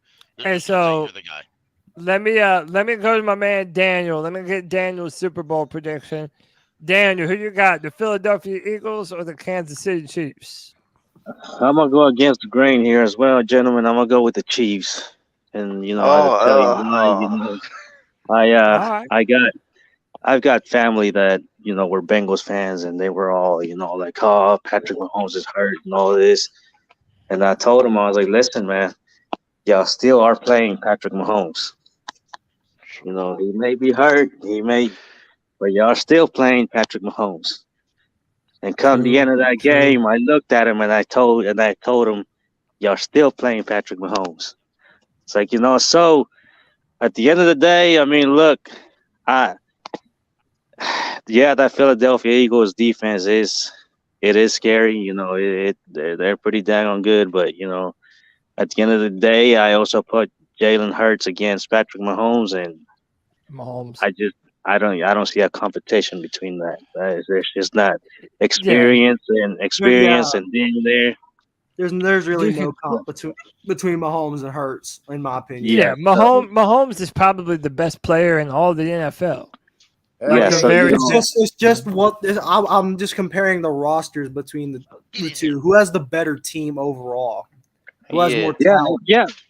I mean, but look at Brady's look when Brady too was his back was against the wall all the time. He came back in the fourth quarters, and So Patrick Mahomes, once with having been in the Super Bowl, having won it, having the experience, I just believe that if the game came down to that, Patrick Mahomes has it all day, and I believe that that's what it's going to come down to. And how about Patrick Mahomes? So I love ever since Patrick Mahomes, ever since Patrick Mahomes started playing, he has every single season he has been to the AFC Championship game at home in Arrowhead. Right. Like that. That's bananas, man. That's fucking bananas, dude. Yeah, for the whole AFC, yeah, man, he's different. You beat Kansas City in the playoffs, you're probably going to the Super Bowl. Yeah. Yeah. But this is what we keep forgetting. Kansas City is like more seasoned. They done did this before. So they have. Oh yeah. They got blown out last time. Yeah, but I mean, so is the Golden State Warriors. The Golden State Warriors get their butts kicked too. So, but Y'all remember what Andy Reid was fired for? I'm gonna jump off here. I'm gonna go put my little one to bed. But all right, man. All right, Daniel. Hey, I appreciate Daniel. I appreciate you coming on the show, man. You've been great, and come back on again, dude. Thank you, man. Yeah, I've been trying to come on for like the past 2 weeks, but with the baby, it's just hard. But I had to. I hear you, brother. Congratulations on that baby, man. Thank you. Well, peace, man. Yeah, you have a good night, man. Do now. Yeah, go ahead, pick one. Then I'm about to wrap this thing. I just say, Andy, it's odd though too, because we talk about, Andy Reid was fired in Philadelphia because he couldn't win. He couldn't win it. He couldn't keep on going, and so he goes, and after a little while, he ends up drafting Patrick Mahomes, and now people call him the best coach ever. Or one of the best coach ever. So, that goes back to the saying, is it the quarterback, is it the coach, or is it both together? It's both. I'd say it's both. It's both. Yeah, it's both. I don't think Mahomes would be what he is now if he goes to somewhere like the Bears or he gets drafted by like the Texans or something. I don't think he's as good as he is now. That'd be like saying, what if Josh Allen went to the Jets? Or the Browns? Would he? If Mahomes, that we know. They used to say that about Tom Brady and Bill Belichick. If Mahomes went to the Bears, he'll be running for his life, bro. Like I don't think he would. That O-line, man. That's the only reason why the Bears went to the playoffs that year with Trubisky was their defense. It was their defense. Yeah. Yep. That 20 Well, gentlemen, I appreciate each and every single one of you, man. We're coming in on 3 hours. It's been another long Friday free for all. And I appreciate y'all, man. It's been a fantastic discussion today. Hit that like, hit that subscribe, hit that notification bell. We still have 115 viewers at the very end of the show. That's big time. We definitely appreciate y'all. That's fire. Hey, now see, my man, shout out your YouTube channel, bro. Tell y'all look, Panther content creators gotta support Panther content creators. Y'all go check out my man, Rhule Life NASA. Nasib, tell them where they can find you, bro. Yeah, like I'm on YouTube. You can look up Rhule Life NASA. You can follow me on Twitter, Rhule Life _NASA. I'm trying to get my followers up. Hey, look, I like to talk crap. I like to talk football, and I just like to, debate. So definitely hit me up. Or check out my YouTube, Rhule Life NASA. Follow me on Twitter, like I said, Rhule Life _NASA. And let's get into it. I like to debate. Peace. I love it, man. I'm so happy you were able to join us today, man. It's been an incredible podcast. Panther Pickle, Creeper, G. Cavassier, my guy Nick. I love y'all boys, man. We're going to do it again next Friday. Until then, this has been another edition of the C3 Friday Free-For-All. My name is Cody Lashley. Until next time, you already know what we're going to do. Keep pounding. Yep.